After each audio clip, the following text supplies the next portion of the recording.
everyone, and welcome back to another edition of the Tetracast. This is RPG Site's weekly podcast where we get the site staff together to talk about our favorite genre of video games. I'm your host. My name is Brian Vitale. I have the full crew here with me today. Joining me, I have Josh Torres. Zelda's ruined my life. We have James Galizio. What a coincidence. Zelda's ruined my life, too. We have Adam Vitale. I haven't started yet, but I'm looking forward to ruining my life. And Chow Min Woo. My life is not ruined yet. Yeah, so last week, if you joined us, we had a limited crew here. We had me, Adam, and James, particularly talking about Zelda and our very initial impressions with it, because it had just released like 24 hours before the time we had started recording. This week, we are looking at the release schedule, and maybe not a surprise, but we're going to be talking a lot about Zelda again. Looking at the release cadence, not a whole lot had released this week. We did get the Steam release of the indie horror game Pocket Mirror. Golden Trom did release this week, but I don't think anyone had picked that up yet. So we're going to be spending time talking about Zelda now that we've got Chow and Josh here as well to potentially talk about it. Hopefully, we're going to get Alex up on the podcast within the next 15 to 30 minutes or so, because he's the one that wrote the review up for the site for us, and has some pretty strong opinions of Zelda Tears of the Kingdom and what it accomplished. And then, of course, one thing that we also did tease last week that we didn't quite get a chance to talk about in depth was the coinciding release of Fuga Melodies of Steel 2. It sounds like James has been able to put some time into that, so we'll go ahead and earmark a discussion for that game's release, and then potentially a few other things as we go forward. But to no one's surprise, we're going to be talking about Zelda a little bit more here today. Since we did kind of introduce Tears of the Kingdom last week, a lot of the high level stuff here will probably kind of glean over. That's like the Ultra Hand mechanic, the sky depths, the three tiers of the map. We'll start talking a little bit more about what we've encountered in the overworld. So I'm kind of using this as like a light spoiler warning. We'll talk about the temples. We'll talk about the questing. I'll try to avoid explicitly talking about the main narrative thrust, like where the game goes and if you follow the critical path. But since we introduced the concepts last week, this week we're going to dive into the gameplay, the meat and the potatoes. So if you want to be absolutely blind, I suggest skipping the discussion until you're ready to hear about it. But since me and James particularly talked last week about our initial thoughts on Zelda, I'll go ahead and give the microphone over to Josh just to start out, because you weren't here last week, just to talk about your impressions with the game so far. And I'm going to kind of go ahead and hand it off just like that, because I don't want to color, what you want to dive into, what your impressions are on the game. I have no idea if you're positive on it, lukewarm on it, or otherwise. How much time have you put into Zelda, and what are your thoughts on it so far? I don't know how many hours I put into it. I haven't looked at a timer. I actually don't want to look at a timer because I'm kind of scared. I did one of the temples. I did the wind temple first, and then I didn't ever touch the main narrative again after that. I still did the other three ones. I fully explored I fully uncovered the surface and the sky. So I did all the sky view towers. I got most of the geoglyphs that have the memory stuff. You've done a lot. Wow. I've done a good chunk of the ruins. I don't know how many, but I have my first full circular bar of stamina upgrades and 8 hearts. I started recently started doing the depth stuff, and I'm so fucked up in that game. I've really just drank that the do with that game in terms of all the stuff that you I've been doing the item dupe shit. So I've done the floating coliseum just recently before this podcast started in the depths, and I got the really good weapon fusing upgrade materials from that, and I'm starting to planning to start fusing the item duping the some of the materials to get out of there to put on my weapons for them to just get big boost in their weapon attack. I got the fierce deity set. I don't know if I like this game more or less than Breath of the Wild, because I really like Breath of the Wild as well. But for different reasons. I like I like this game a lot because it really it doesn't force it upon you, but it really allows you to just deal with things creatively in your own way. There are a lot of ruins or shrines that I like. I solved doing not the intended method. It's like it's like showing there's this whole device and you can like interact with it. I'm like, no, I'm gonna take this platform that I got from the previous puzzle.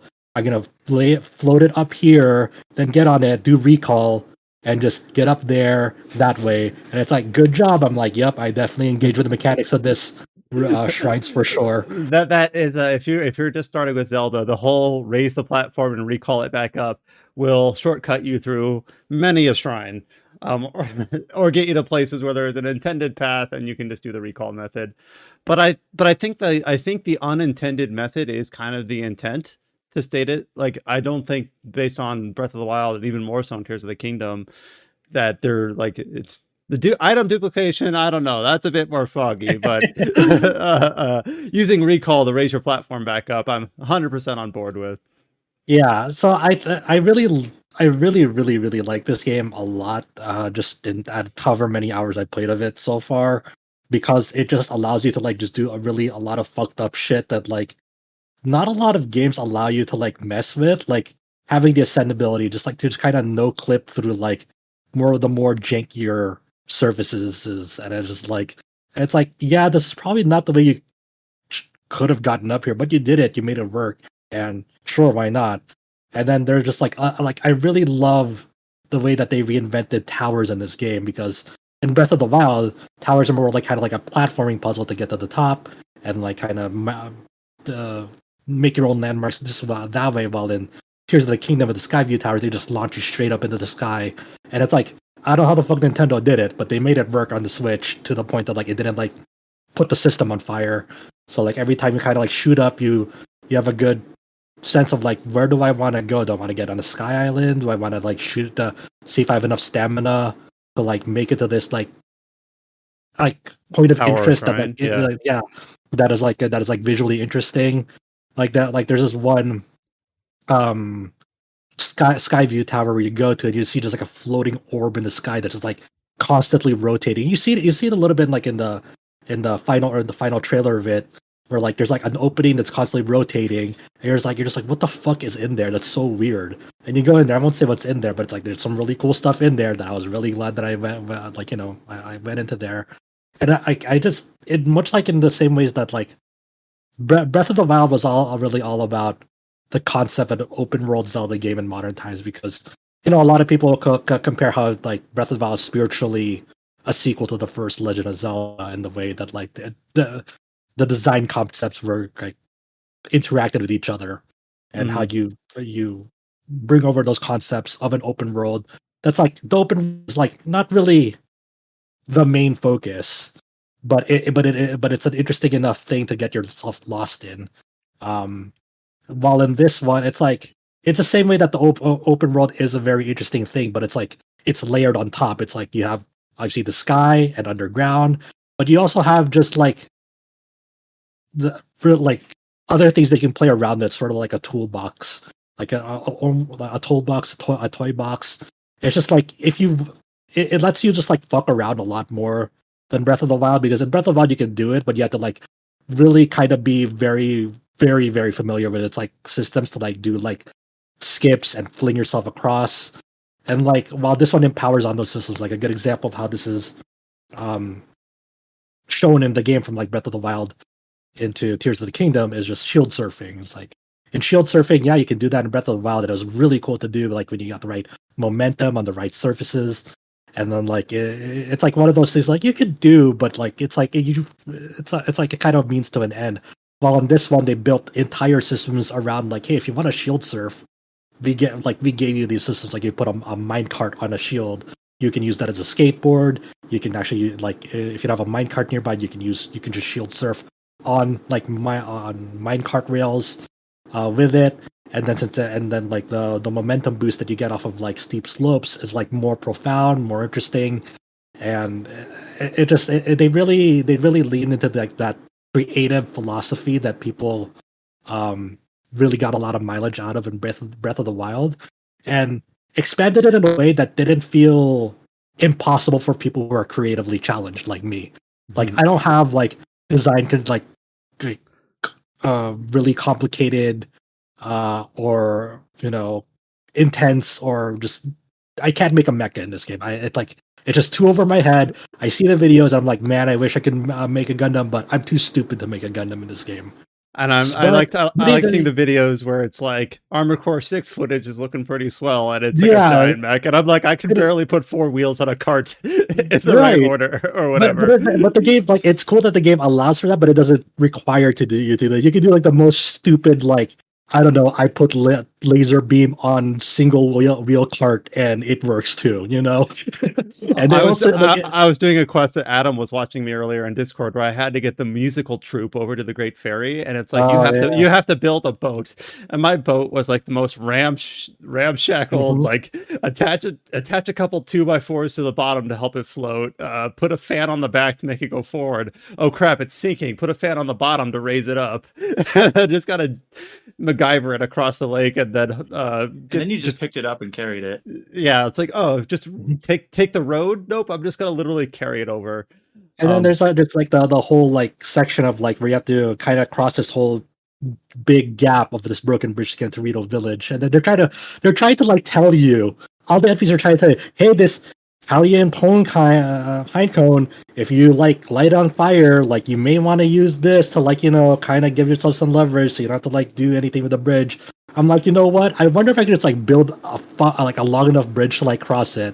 And it wasn't the most prettiest bridge, but I fucking built a bridge to get across it because I'm just like, I could engage with it like that, or I could really try to see what are the limitations of this like ultra hand system and how much glue can I put on this bridge to like make it work. And sure enough, I made it work. It was like time efficient or time effective at all, but it was fun. It was really like I had my fun with it, and it felt fulfilling in my own way. And like it's like I did it my own way, and that's kind of the magic of this game. Is like you did it your own way, and you feel good about it because you felt like you came up with that idea, and no one else did. It's like I'm a fucking genius. No one else came up with this idea. Shut the fuck up. I'm the best. And so a couple of the shrines, like there was one shrine, I forget exactly where it was clearly intended to put like a bunch of blocks and ramps on these railings so that they would slide down and take you to where you needed to go. And I'm just like, nope, I'm just going to staple a bunch of these together and just make a giant ramp and walk up it because the game allows me to do that. And I am too dumb to figure out the intended way.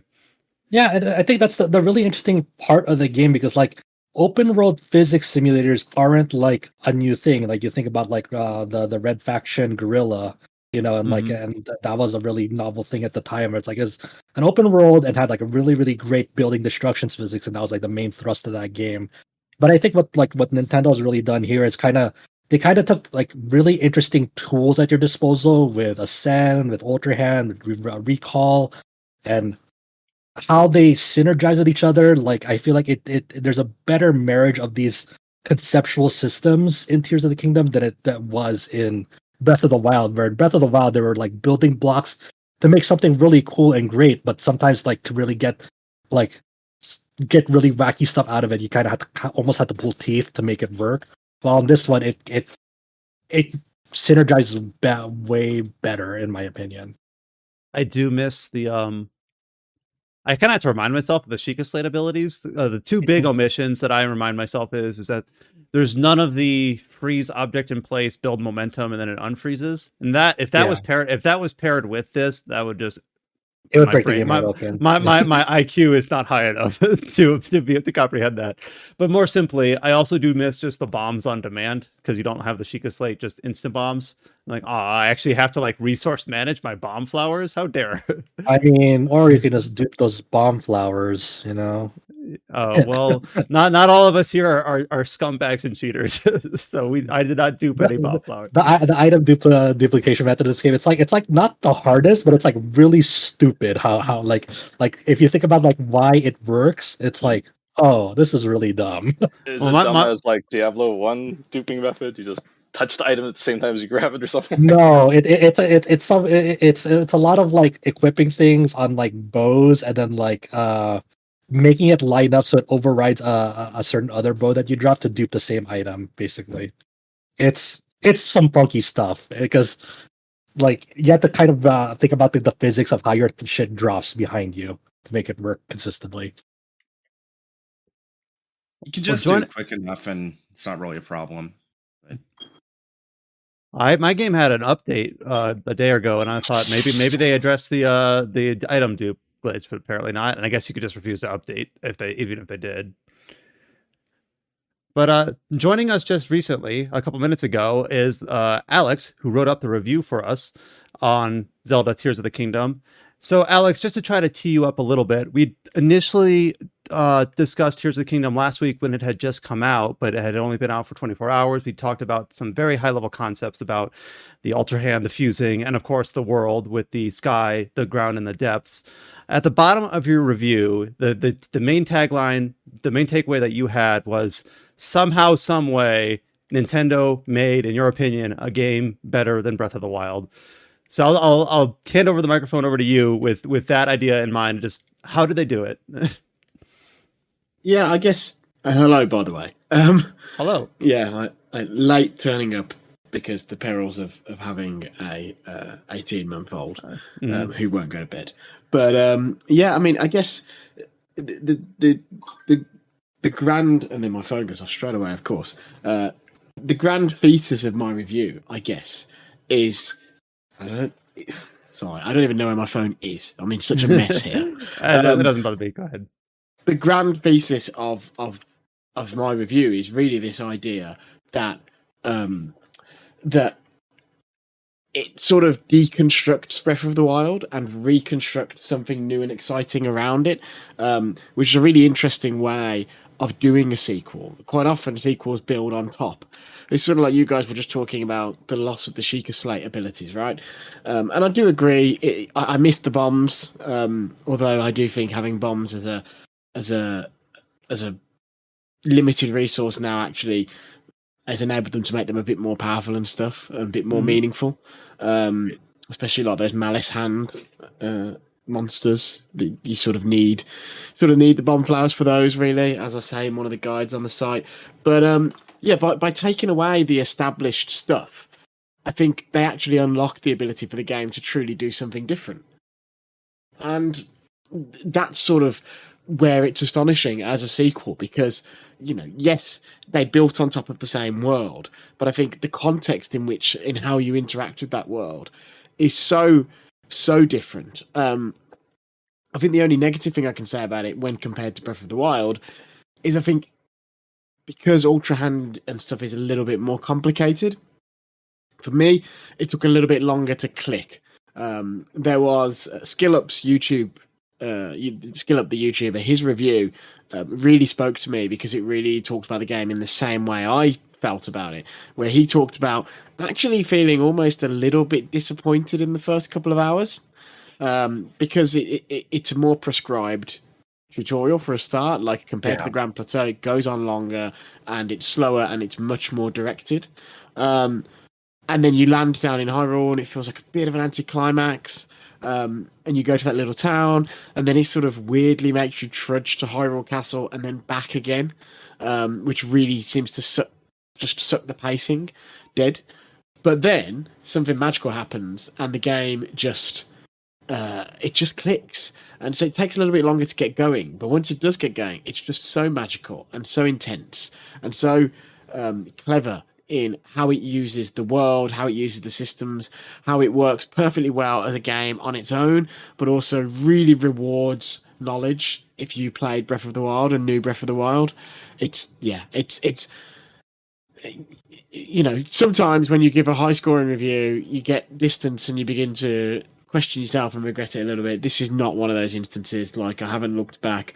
I'm actually, you know, the assignments roll on, so it's like I'm already onto another game now, and by the time people listen to this, we'll be very, very close to, or maybe even depending on when people listen, we'll already be in Final Fantasy 16 preview sort of zone, where we have James and I have played the game, quite a bit of it, and so we'll be able to talk about that. And so I haven't had much chance to go back to it over the last week, really. I've done a little bit here and there to grab some screenshots for guides and stuff like that, but I've just been onto something new. But I haven't been able to stop thinking about it, which is the sure sign that after 100 hours in the review period, because they're very lucky, Nintendo are very good about reviews. Sometimes a lot of games you don't get very long, but like we had a good 2 weeks with this. So by the time it came out, I had devoured everything more or less. Obviously not everything because the game is huge, but on a macro level, I devoured a little piece of everything the game had to offer at least, and I finished the story and all that sort of stuff.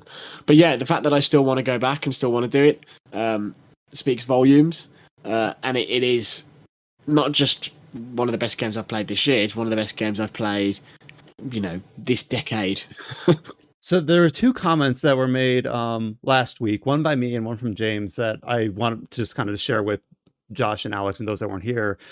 To me, and this is a little bit childish maybe, but this game is the sort of game that I haven't had in a few years where time just evaporates. It takes a long time to kind of do anything. Like it is a deliberately paced game in terms of Link's movement, the pace of how you explore the world, how much there is to do, but time just evaporates. And I saw some impressions where it's like people are spending hours on the tutorial island. I'm like, yeah, I could easily see that. I probably spent 2 hours there and I didn't take my time. And then if you are exploring all the caves and trying to find all the bubbles and all of the sky islands, all the little nooks and crannies, like you could spend hours and hours and hours. And then one of the comments that James made that I'll offer here is that despite this being a game developed on a system with like mobile phone hardware from 2016, he stated that this was one of the games that felt like it most like earned, quote unquote, its $70 price tag, next gen game, whatever you want to call it. But the fact that you can go from a sky island, dive all the way down, aim for a depths, continue diving, just go and go and go, pass by hundreds of interesting locales on the way seamlessly is insane. Like how and the fact that the Switch, not in every case, but in most cases doesn't catch fire, it holds up, performs adequately, is remarkable. So hopefully I'm not mischaracterizing what James thought there, but as I've had more time to play over the last week, I felt the same way. And I've actually encountered some of the game's puzzles regarding the labyrinths where they intend for you to do that. You find a labyrinth on the surface. It's very similar to what you do in Breath of the Wild. Then you'll unlock the ability to partake like the paired labyrinth in the sky. And I was actually playing this and Adam was watching earlier. I'm like, what am I going to get from this? And then I unlocked this and they're like, okay, you've completed this. Now we've unlocked the gate so that you can dive down to the depths under this. And I'm like, how does this thing just keep going? Like I thought that I would, you get your shrine, you get your little bite-sized 5-10 minutes of gameplay, you get your heart, and you go out. But this just kept going. And there was just so much to see. And that was just one little puzzle, tucked away in a corner of the Upper Peninsula that I ended up spending 2 or 3 hours at. And that's just been this game constantly since I started playing it last week. Yeah, I largely agree with both of you. Like when I play this game, I don't I do not think about the $70 I burned on it at all. Like I felt like I got my money's worth. I'm having a lot of time with it. Like and I acknowledge it, yeah, it's on the Switch. It'll have performance problems. It kind of runs like ass anytime you put out Ultra Hand. And and it's a shame, that it's like it's a 30 FPS limit. And of course, if there's any other system, this would run so much better. And like you think about that, you're like, man, sure. But at the same time, like I also admire like how much I admired like Xenoblade X running on the Wii U. Like I'm just like thinking like, man, they really pulled off something incredible with this hardware. Just like this kind of like that Xenoblade X moment for me on the Wii U. I'm like Breath of the Wild was big, but like having a vertical expansion to it that seamlessly switches to it, that like there's like no like loading like screen, there's no like loading hitches to like access these. Like there are definitely, but like very minor that you can't really notice. Like you could just like instantly go from the sky down into like underground all in one. It's like it never misses a beat. It's not like shader fucking hitching from like modern games. It's like it feels like I'm playing through a game, experiencing it, and sure, the performance could be better at some spots, but largely in all, it's not pissing me off with the way that performance is going. And I felt like I got my money's worth because I'm able to engage with this game in a really pleasant and fun way that, to its benefit, it lets me play the way I kind of want to play it, and it doesn't punish me for that.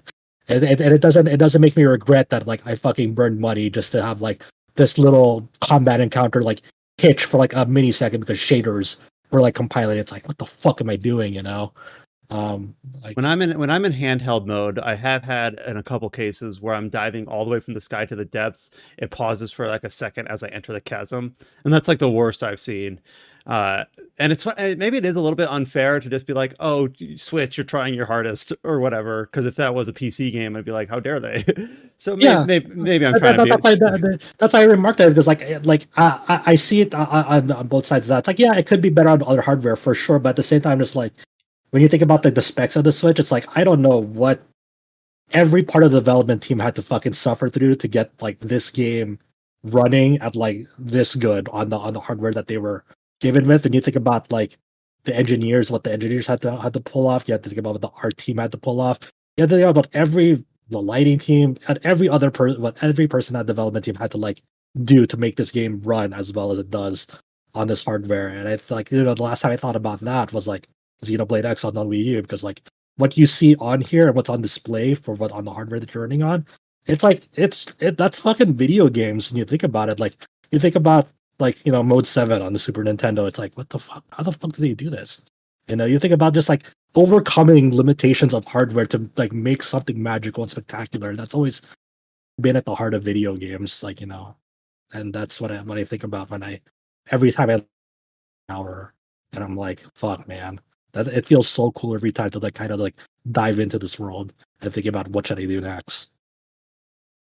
One thing Alex brought up is that whenever you rate a game highly on a review, like you explicitly write a review, or we're just sitting here glowing about it on a podcast, it always makes me kind of wonder, like, all right, put on my critical eye, because sometimes there's this conflation where, like, in order to be critical, you have to be negative, and I don't think that's necessarily true. But I'm like, all right, what am I overlooking? Once all the shine wears off, once the honeymoon period ends, what am I overlooking? And one thing I know that Breath of the Wild was criticized for in a few cases, and some people would weigh this more highly than others, is that the statement that the overworld was empty, quote unquote, like there wasn't much to do. You had the shrines, which were bite-sized. You had the divine beasts, which were to some people disappointing.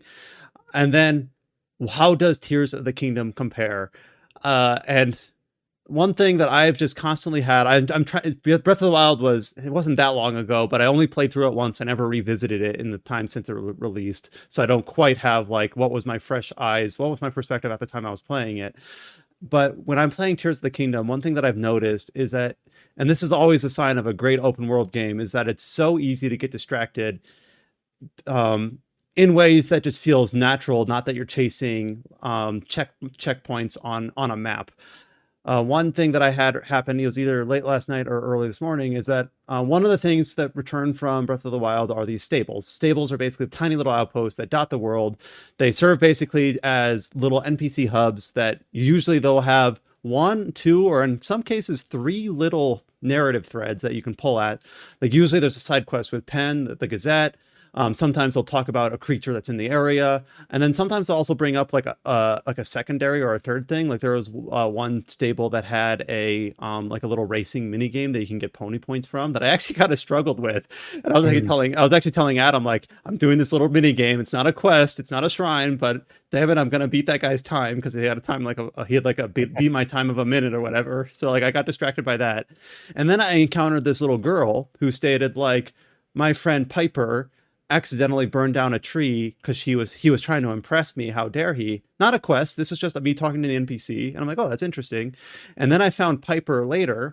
Like he's actually found up in the tree. You have to like use your audio, your spatial awareness to find him. And then I learned he's actually part of that same troop that encounters that you use to wake up the great fairies. And I'm like, oh wow, I did not realize that when I talked to that girl that would tie into one of my overarching little objectives about waking up the great fairies. And then Piper, you end up doing a few little things for him. I believe he needed fireflies because he wanted to impress the girl again, and then you bring him over to the Great Fairy and do all this stuff. But that was like halfway across the map, the fairy that he's related to. And that I just kind of provide that as like a little example of ways where little character stories, tiny little things that each only take 5-10 minutes, 15 at most to kind of to parse through, do tie into the world at large. And that is something I think, to my memory, was kind of missing from Breath of the Wild. And to criticize Breath of the Wild as if it was like this substandard thing is obviously not my intent, but just kind of going back to the thesis of that Alex brought up, is that Breath of the Wild was so well regarded in most cases, and then somehow Tears of the Kingdom just took that foundation and managed to find ways to improve on it despite the high bar that it set. And that's something that I just think is why I am in agreement with my time with Tears of the Kingdom so far, that it deserves the score that it did. To quote Alex verbatim, the Mad Lads did it. The Mad Lads did it. Yeah, That's what he said. If there's a criticism, I guess, and I didn't get into it too much in the review, other than to say it's the same, but core combat is the same, and I do wish they had evolved that a little bit, just as in how it feels in terms of when you're swinging swords and holding up shields and the different weapon types and things like that. None of that is such a thing that it would impact my score or my overall opinion on the game, but that's probably the one element where it's the one thing from Breath of the Wild that doesn't get addressed. Other than that, I think anything that people did level at Breath of the Wild has been addressed. And I think the interesting thing is, although the way the story is presented is a little bit more prescribed in terms of it's a little bit more clear, this game, about the things it wants you to do in the order it believes you should do them in, than Breath of the Wild was. But a really good example is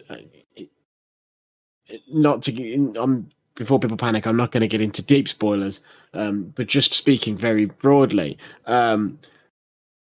you can absolutely stumble on a major series of story events and a major story place,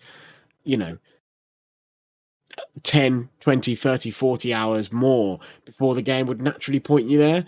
And the game is quite good about making sure that it's sort of got checks and balances and dialogue to address that and understand that and make everything all still join up in the end.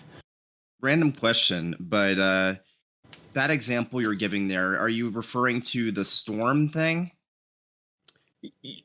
Yeah, you can go inside. Yeah, you can go inside a storm and discover some stuff that leads somewhere, that leads somewhere, that leads somewhere, that leads to major story stuff. Yeah, and the intention, obviously. The intention is the game will point you towards it, like after you've done. Very towards the end of the game. Yeah, let's just say very towards the end of the game. But you could actually make that the first thing you do if you so wish, which is rad. And one thing, Alex, since you weren't here at the very outset, we basically said that we're going ahead. Like we mentioned that there are temples. We mentioned, some of the other story bits with the chasms and with the things in there, but we wouldn't talk about how the narrative wraps up or rules out. So I think the way that you presented that information was kind of in line with what we teed up here at the start of the podcast. Because last week we just talked about at a very high level what the game is like, and today we're saying yes, there are temples. One thing I actually didn't say is that in games like this, it's easy. One of my natural inclinations is to like hold off on doing any narrative stuff, just explore, avoid the narrative, almost like act like I'm allergic to it. But in here, one thing that I do think is really nice is that what the replacement for the champion abilities. I actually talked last week about the loss of Rivali's Gale, which is kind of like the same thing with the loss of the Sheikah Slate bombs. Is kind of like, all right, now you actually have to engage with the other systems you can't just use Rivali's Gale for everything. Though I suppose you can just do the raise the platform, use the reverse thing to get some height. But you do the Goron area, and the ability that you get for that is basically like a cooldown hammer projectile is effectively what it is mechanically. And I kind of wish I had that earlier, because there were some caves in this game where I go in with 20 bomb flowers and I end with none, or I go in with 3 hammers and they all break because there's so many little boulders to uncover and little secrets to pull out. And if I had the ability from the Goron temple to just blow those up on a cooldown, it's a nice reward structure. I think it doesn't break the game, but it does encourage and reward you for saying, okay, you did this part of the game. Here's something you get for it. And speaking of the Fire Temple, that was just for me short of a mouth agape moment, because the Wind Temple in this game is kind of separated very off. It's very clear when you access it. It's kind of removed from everywhere else. You kind of follow this prescribed path to get there. And then the Fire Temple is just kind of like you're in the chasm and it's just there. You don't go into like a doorway and access it. It's you just stumble upon it and it's there and you can float out of it back into the chasm if you so want to. And I thought that was just really clever, really smart. And in general, the chasm has been kind of like the biggest surprise to me for this game, and I think deliberately so, because they kind of hid from it from the marketing, kind of let us kind of discover it on our own as we explore through the game and kind of learn kind of what's all down there about the events of the upheaval at the start of the game and how the chasm basically unlocks throughout the whole game as you go through it. So you want to know what's fucked up? Like, What's that?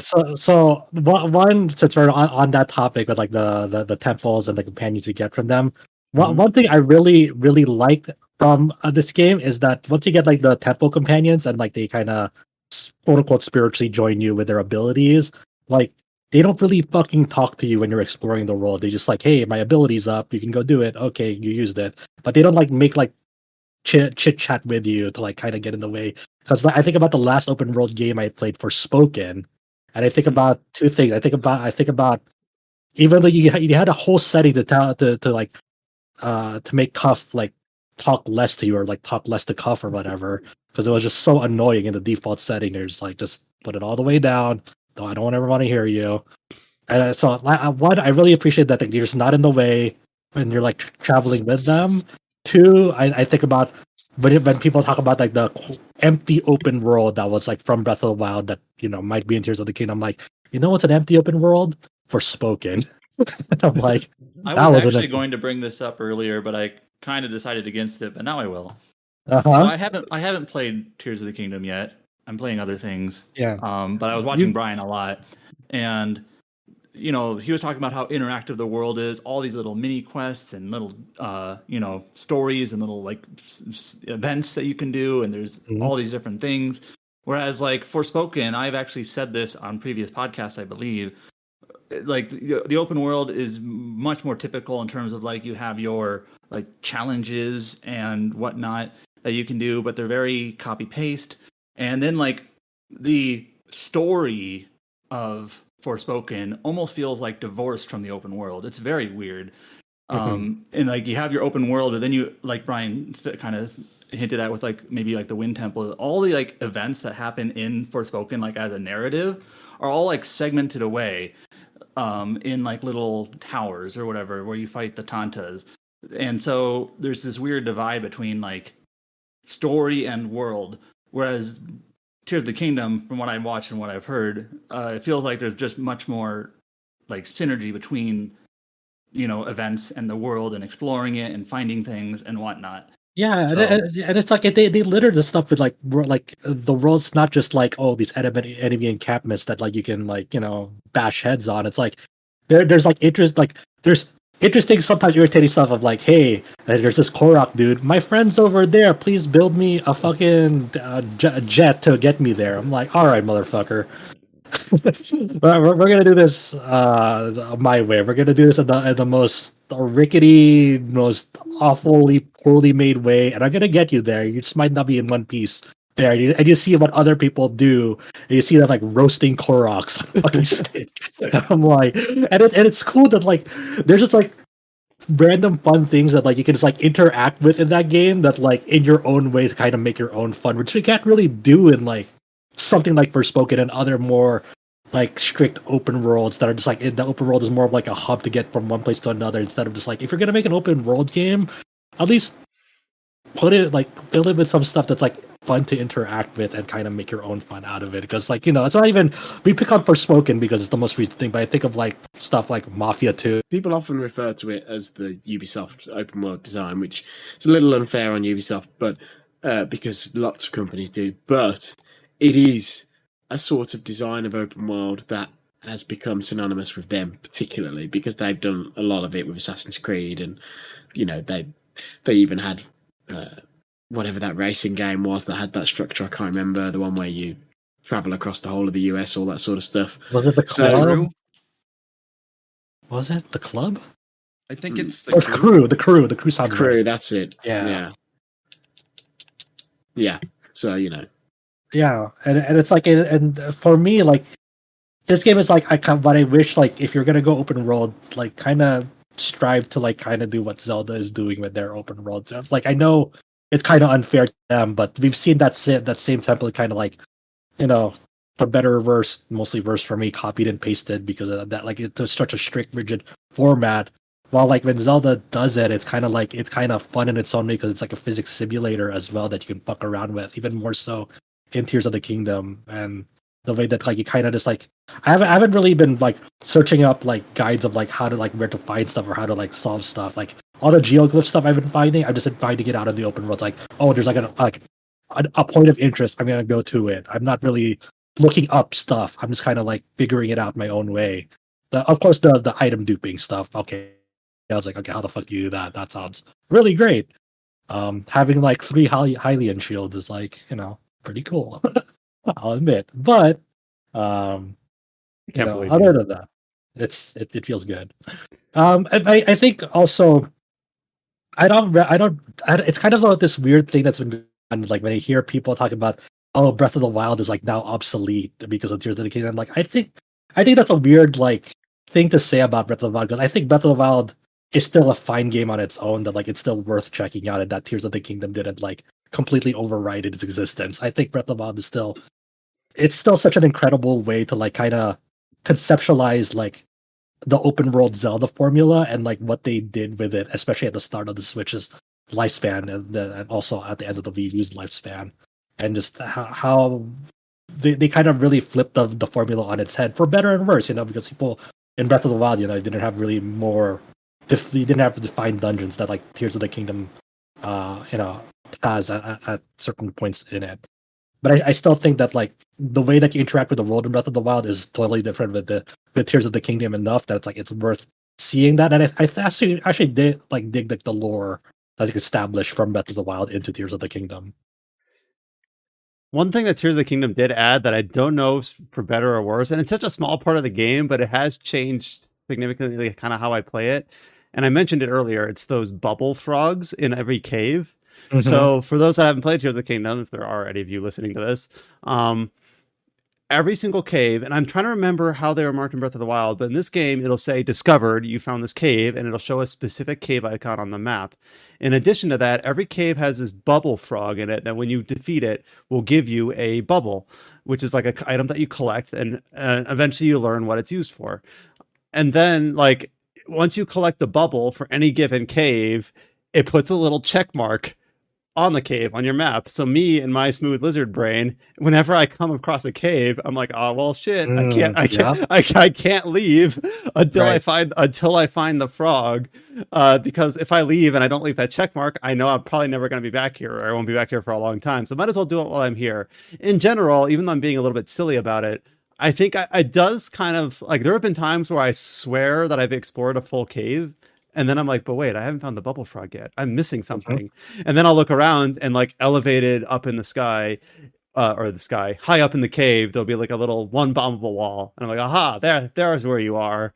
And so I've actually really kind of enjoyed it from that front. And speaking of caves, I really think that the addition of likes and horriblins are just really nice.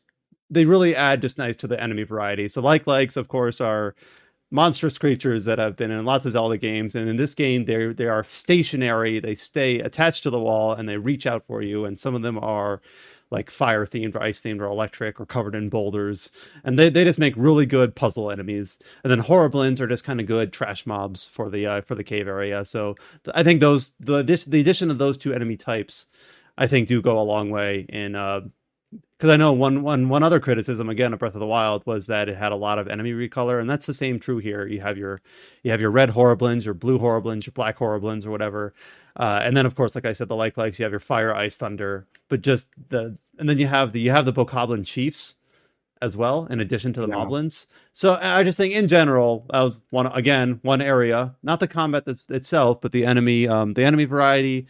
They took a lot of places where they approached that, and There's improved some on it. also just like some of like weirder ones that you see like in the depths and like sort of like with the gloom variety. Yeah. All right, I have an important question for all the people who played Zelda. Are Yeah. are you for or against President Hudson? For. Why would you be against him? There are some people that have been like, "Fuck President Hudson." I've seen I've had some friends that like, I don't even help that guy at all. Fuck President Hudson. I just torture that guy. Damn, what kind of fuck up people do you know? Man, they're like, I'm not helping this dude decide. They just kind of they skip every sign that they do to torment the dude. So I'm just like, man, is there like an anti-President Hudson faction? I'm like, I'm always for it. I'm always like, hey, you need my help? I'll give it to you. I'm for President. I didn't know there was like. I did just recently buy my house from Hudson and Sons. I haven't bought any of the rooms. Like, there's a whole economy there. And that's so there's a character. This is just an anecdote. That like this game just we kind of joked last week, Alex, about how Zelda, like for instance, even in our Discord, our thread for it, it's in the non-RPG area, and we kind of joked about how that does or does not matter. But one thing that Tears of the Kingdom does do that is very RPG like is the resource management, of course, in terms of the weapons, but also in terms of like currency. Unless people have found like a cheap way to do it, like I have not found a good whenever you purchase a piece of armor from a shop, usually it's quite an investment. In the Goron area, there's this Gerudo that is collecting gemstones, and I was able to give her pretty much everything she wanted except for diamonds, because diamonds are pretty rare. And so now I have like 2,500 rupees on hand. But if I wanted to go to like the Gerudo place and buy, or the Rito place and buy all the armor to get the full set, is like 1,800 rupees. It's quite a lot. So in general, and then when I bought the house, that's like 1,500 rupees. Every room addition to it is like 200 or 300. Like in games, I think economy balance is so hard to nail. There's a lot of RPGs where after a point, and usually not too far in, currency is just, you don't have to think about it because you're just overloaded. But in this thing. First of all, do I sound okay?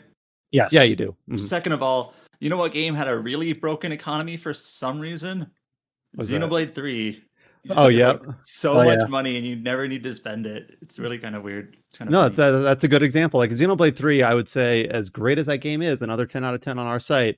Economy is like it's an afterthought. It's not a negative. It's just it doesn't factor in. Where here, if I want to like, oh okay, I'm going into the Gerudo place now. I need to get some armor that provides me resistance against the heat, or make the consumables. Do I want to invest in the armor that does that? And it actually ends up having to be like a decision tree, not just, oh, I have 1,000 billion rupees, let's just do it. And I'm sure, people can be like, well, actually, if you go to this area and do this thing, you can farm rupees like this. Well, actually, Brian, if you just dupe this item, to oh yeah, just dupe the Helion shield 100 times, probably, because you could attach. I don't know how the duping works, but you can attach diamonds to weapons, and I know that you can dupe fused weapons, and then you can go to Terrytown and remove the fused item. So I could see a path there of how you do that. And I actually don't do it. It's me being a gremlin, because I'm a gremlin. Yeah, I'm not going to do it. I have too much pride, but I do. The weapon fusing in general is just so smart, and the little 10-minute demo that they did didn't quite sell it, because I remember after that demo, people were saying like, we really waited 6 years for this expansion. For me, when they showed that, I don't know if you guys remember on that podcast, I'm like, dude, this sounds fucking insane. Like, I can't. For me, after that showcase, I was already excited from that showcase of gameplay, because I was like, there's a lot of potential here. I think people are gonna go fucking wild with it. And sure enough, I saw the systems. I was like, I really wonder if they'll live up to the potential of like what they're showing here, because the implication is so much on like what you can do in this game, like with those base systems. And for me personally, I was like, what they like, that's the thing that really sold me on this game, is that little 10-minute showcase of like first few abilities that you get, because I was like, that sounds insane already. Like an integrated no clip into the game upwards, like sounds crazy. Oh, Ascend is like Ascend is a brainworm. Like I am thinking about it a lot when I'm playing other games now. Thinking, Yes. God, I wish I had that power. Yes. Yeah. Yeah. And there have been times where I've been actually playing. I'm like, how the hell do I do this puzzle? And the answer is just use Ascend. No, I was actually about to say this, Brian. So when Brian was first starting, I actually had to remind him a few times that he could do Ascend. Like he just forgot that I was in his kit. Like, can't you just Ascend up there? And he's like, oh yeah, I can. And it's sort of become like a little inter-joke between the two of us, where he's playing and he's like, how do I do this? And I'm only halfway paying attention. I'm like, use Ascend. No matter what the He's like, oh yeah. Well, it's because other games just that isn't in your kit. Yes. You just don't have that. So my brain is not like conditioned to think about that. But about the weapon fusing. Oh, go ahead, James, and then we'll talk about weapon fusing. I remember that it was either a Portal 1 or Portal 2, like dev commentary, where they said you just can't put anything above the player. Oh no, it was Half-Life 2. You can't put something above the player because they'll never look there. And Nintendo's like, yeah, we're gonna do it anyways and teach people to start looking up and design puzzles around it. And I talked to you last week, James, about just like fusion. We talked about how you can stick Lizalfo's tails on things, and the demo or the little video that they showed, they did some very basic ones like putting a boulder on a shield, like whatever. But I talked about the gemstones and how those interface with the magic rod is just very smart. Like put a ruby on a magic rod or a magic staff to give it firepower, topaz to give it lightning, etc. That's just a natural evolution. Like of course it works like that. And then whenever you beat like a Talus or the new Flux construct, I remember the first time I beat a Flux construct and dropped its little heart. And you can't pick it up. You can't take a picture of it. I'm like, what the hell am I supposed to do with this thing? It's very clearly like meant to be interacted with. And like, wait a minute. And you can just like slap it to a weapon. And a lot of these monster parts, especially like black monster parts or the mini boss monster parts, like the weapon itself might have a base stat of like 10, 12, 16 at most. And then it's like slap this flux construct on it and it's plus 20. Like it's more than the base strength of the weapon. And then there's weapons like Zonai weapons will explicitly state they'll fuse more readily with Zonai parts and give you a bonus. You can fuse, like one trick that I found is that it is very easy to kill ice Lizalfos. You just fire arrow them, and I'm flush with fire fruit. Then you slap that on a weapon, and it makes it like plus 16 strength, pretty damn strong, and instantly freezes most smaller enemies. So it's defensive as well. To me, that's been like my bread and butter. If I need a strong weapon, oh no, my weapon broke because weapon durability is still a thing. Take a random royal broadsword or whatever, slap an ice Lizalfo tail on it, or fang on it, horn, whatever it is. And then all of a sudden I've got a weapon that's got like 30 some attack power that instantly freezes anything I use it on. And like there's I'm sure like that's people that are far more creative than me have come up with dozens of other smart ways to create hammers or spears or shields. And we didn't even talk But about also, go ahead. When you're talking about how RPG this is, right? Mm-hmm. All that stuff is super RPG to me. Mm-hmm. I agree. In terms of the way those systems interface and stuff. That's the thing when people say to us, well, it isn't really very RPG at all, is it? I'm not going to argue it's like a bastion of the genre, but all that stuff scratches the same itch as, like, you know, finding the perfect build in Elden Ring or whatever else. Yeah, I tell them I have a Fierce Deity set that gives you 3 attack ups, and then I have a Silver Lionel Horn thing that gives you plus 55 to any fused weapon or to any weapon that's attached to it.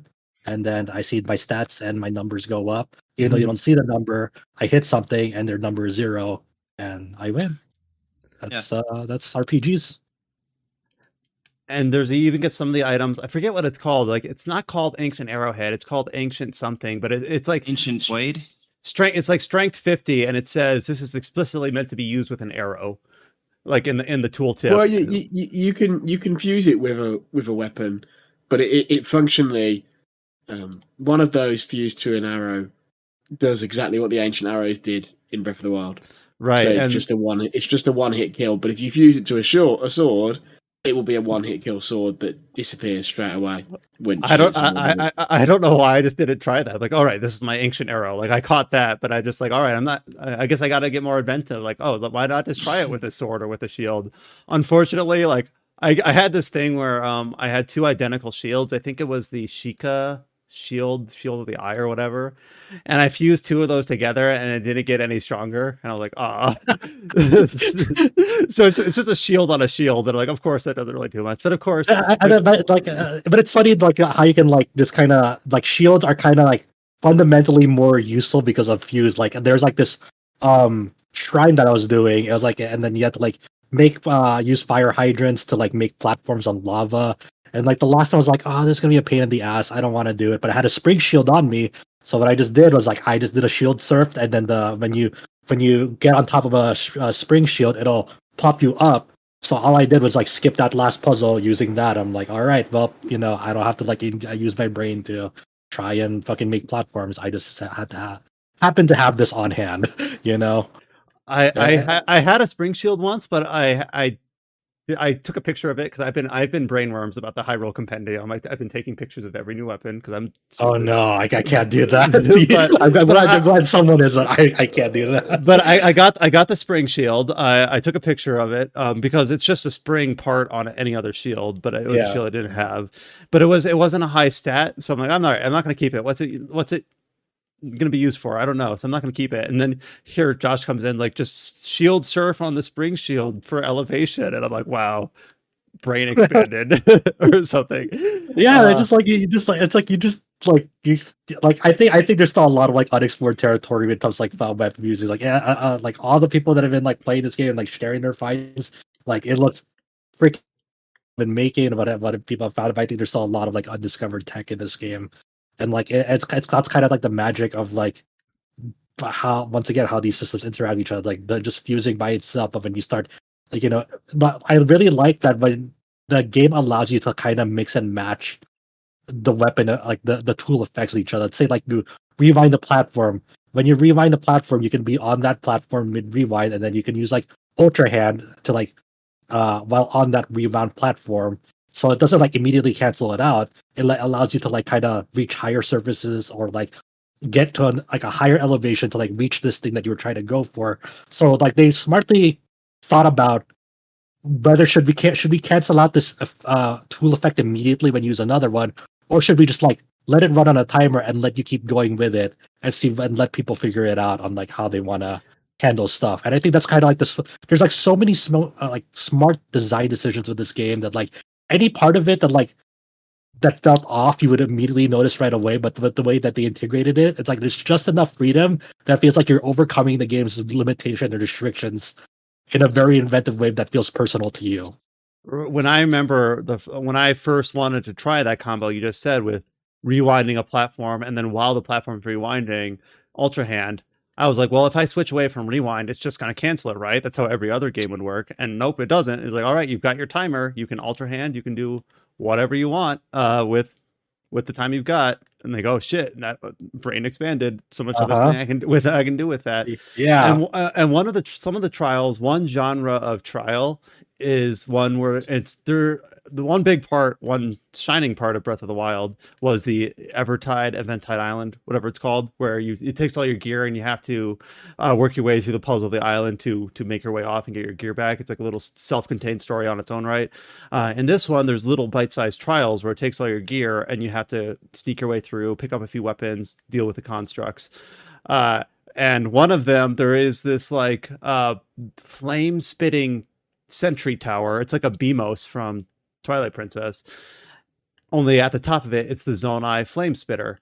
And I managed to sneak behind it. I pick up the flame spitter. I use the Ultra Hand to pull it off the tower. So I'm carrying this flamethrower using Ultra Hand, and when you're in the shrine, the Zonai stuff just goes constantly. You don't have to worry about battery.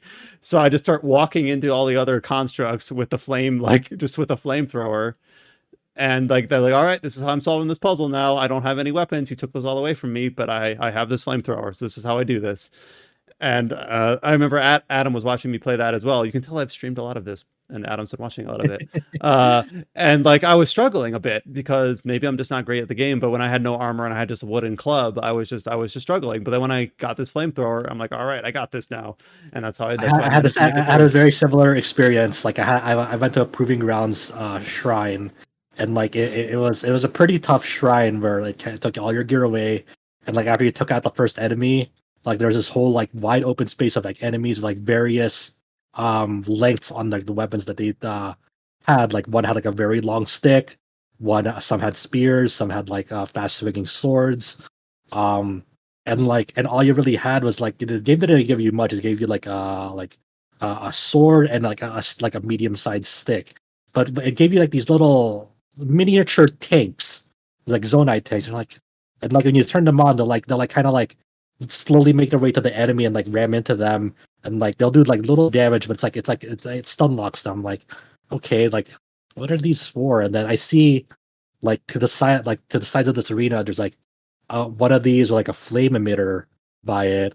I'm like, let me attach this flame emitter to this tank, and then I switch it on, and then all of a sudden I was starting to make an army of like flaming tanks on my side to get to this proving ground. And it was like the goofiest shit. And it's like I just have this like miniature armada of like flame emitting tanks to take down like this thing. So I'm just like running for dear life from them because I was stuck on this like proving grounds for like a good 20-25 minutes until like that idea popped in my head. I'm like, oh, okay, great, awesome. I actually remember that shrine. I actually had like an opposite perspective where there was not only were there flames, but there was one like it was like a beam emitter. And so I put one on a tank, but like the beam, it would just project forward without stopping. So whenever the tank would turn, I'd get like this trip line that would just like sweep across the whole arena, and it would hurt me as well. So I ended up like I had this like tank that was supposed to be helping me try to chase down enemies, but it was just like emitting this beam everywhere. So I'm like, all right, I'm taking you apart. I'm just gonna do this with the club with the weapons I have and not use the tanks, because my attempt at using the tanks ended up not going very well. But that was my experience with that shrine. Yeah, I really appreciate just like the shrine design in general, like in the way that makes you kind of interface with the abilities, and the way that they're like designed. Like there's like this one shrine that would like really stuck out to me where like all you really had to do in it was like there's this gigantic cube, transparent cube in the middle, and you operated it with like a device in the middle, and it would rotate the entire room except that, and there's like another device outside that would like flip it left, and then this device in the middle would flip it like on its side, like one at a time. So you have to keep switching it on and off to kind of like rotate it. So they really and there were like several treasure chests in there where like you can't get them, and if they're like hanging out by the sideways, you have to if you wanted to get all the treasure chests, you have to figure out a way to like kind of maneuver the room in a way that allows you to like ascend into those platforms to get those chests, or get them, or just rotate in a room in a way where like you can like kind of pick them up and they're like upside down, or like make a platform to a way where you can like kind of be in parallel with the way that they're facing to open them. And that was like a really creative room that's like, this is really neat. That kind of got me scratching my head a bit if I really wanted to get mileage out of it, and then find a way up to the top of that big cube room to finish the shrine. And like I like it, there's like just really more creative ways that they're able to expand the puzzles in this game. Not to say that Breath of the Wild didn't have those; it definitely had its fair share of those. But the way that it manifests in Tears of the Kingdom, it's like a really nice evolution from Breath of the Wild. Like a whole new genre. Go ahead, James. Not to mention, like Breath of the Wild had some shrines that were repeats. I don't think there's a single repeat in Tears.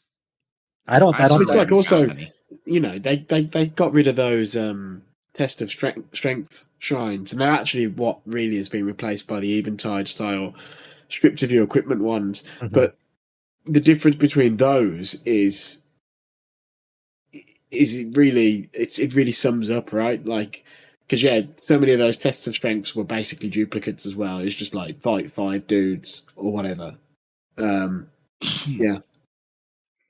And then the two new genres of puzzles that we've already talked about, just genres in general, adding verbs like the bubbles and caves. We didn't talk about how there's like a whole genre of puzzles that usually are the sky shrines, but not always, where you have to bring a crystal to the shrine in order to activate it, and that becomes the puzzle. And sometimes that interfaces with NPCs in the area. Like there's a crystal in Terrytown that an NPC has hold of that you need to figure out what you need to do in order to allow him to give it to you. And then there was another crystal that I'm like, I found the crystal before the shrine because an NPC was near it. Like, oh, there's a crystal here. That must mean there's a shrine nearby that I have to take it to.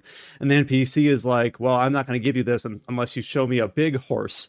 Because like in Breath of the Wild and in Tears of the Kingdom, there's like special horses that you can get, and surprise, one of them is the big horse again. And I don't have it yet, but I guess like once I show him this little NPC, the big horse, then I can take the crystal and figure out where it goes for the shrine.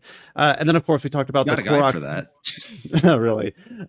We have a lot of guides. So shout out to Alex and James. They have done a ton of work covering all their bases on the tower puzzles. Even all the towers are like little mini puzzles as well. And then the Koroks, bringing a Korok to their friend is a whole new genre of puzzle. And I don't remember all the individual Korok puzzles, but there's some that I'm encountering in Tears of the Kingdom that I don't think were in Breath of the Wild. Like there's the ones where you have like a little statue that you have to give a roof because it's like being rained on, and you have to put a roof over its head in order for the Korok to appear. There was another puzzle where there was a very, very basic, because of course these are little Korok puzzles, where there was like a rock in the middle of a crater that very clearly looked deliberately placed there. So I had to pick up the rock, and not just the one where you find the rock, pick it up, and there's the Korok, but it's a boulder they have to pick up with Ultra Hand and figure out where does this need to sit. And there was this little tree nearby that had this little like tined fork that the boulder would sit in, elevated in the tree. So I stood it there, and voila, there's the Korok. And then the towers themselves, there was one where there was a bunch of thorns in front of the tower, and that like, okay, let me just pull out. I happen to have a ruby fused magic wand that was kind of like basically my torch on demand if I ever needed to melt anything. Like, all right, let me use my torch on demand.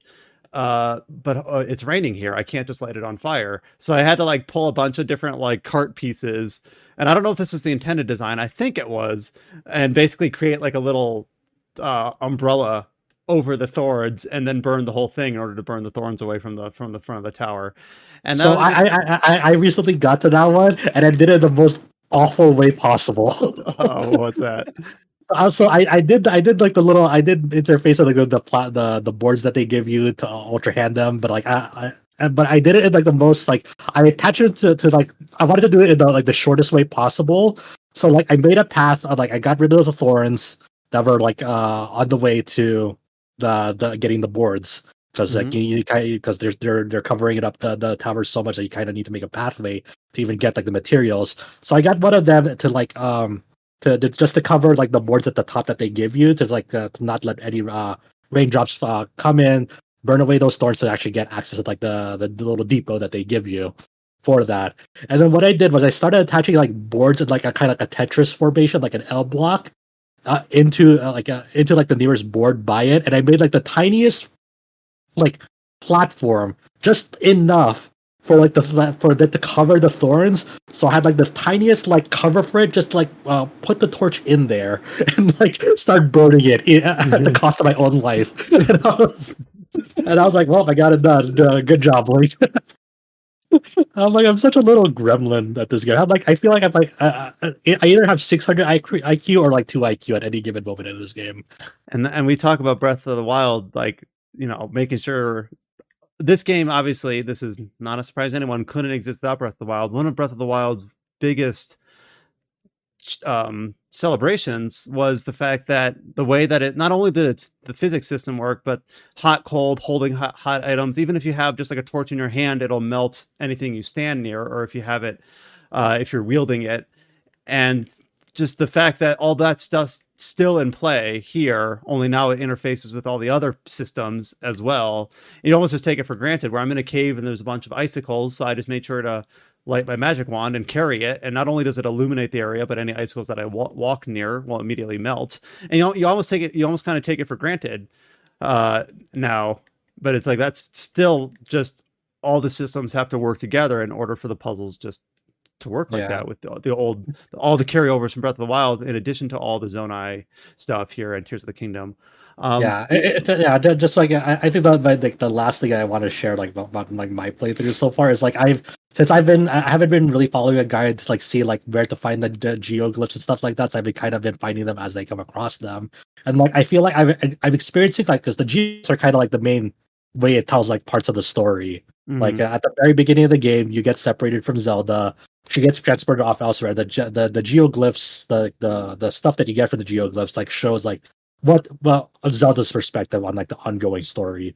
And so I feel like I'm watching like an anime, but like out of order. Like if anyone knows like the show The Melancholy of Haruhi Suzumiya, which like it aired in like in a very fucked up episode order. Like it didn't air chronologically the events that happened in the show. It's like episode like 7 into like next week episode 3, then the next episode is like episode 1, and then the next episode is like episode 8 or whatever. And like it was done very deliberately. I don't know exactly for what purpose, but they kind of pulled it together at the end of it. And I really liked that show, but I was like, it was very bizarre watching it for the first time through. You watch it and at that time I didn't watch it like as an error or anything. People decided just watch it as it like premiered on TV. You'll like it. Even going in, you'll hear a lot about like they aired it out of order. It looks fucked up, but it's kind of nice how they did it. They're like, okay, I'll just watch this show deliberately out of order because that's what they intended. So like with the geoglyphs here, like in a way that like I feel like I've spoiled like the third geoglyph I found was like it spoiled like the entire like almost story from Zelda's perspective because it was like up until like it was a late one where like your decayed master sword came back to her and like it showed like this was the third one that I got. I barely knew what she was like doing at this place, but like it's now showcased like recapping all the events that she went through before she got like the decayed master sword from you. I'm like, that's weird. Because they're like recapping all the important like, oh, Zelda, this, that. Like, and I'm like, what the fuck is going on? And I'm just like, all right. And so now I'm just like filling in the blanks now of like what's happened up until that point, it feels like, with all the remaining geoglyphs I'm finding. And it really amused me. It's not really a detriment to the game. It's kind of the way in the order that I found things. But it's really reminded me of like, I just feel like I'm watching something like like a TV show that's like totally out of order, but like it's kind of like charming in that own way, seeing it out of order. And they work very analogously to the memories in Breath of the Wild, but the memories in Breath of the Wild, I would have to brush up and clear the rust off, but they're almost just region specific. Like if you were in the Gerudo region, between the 4 champions. it was just here is Zelda and Link interfacing with the Gerudo champion or the Grisora champion, and you could probably glean like an intended order.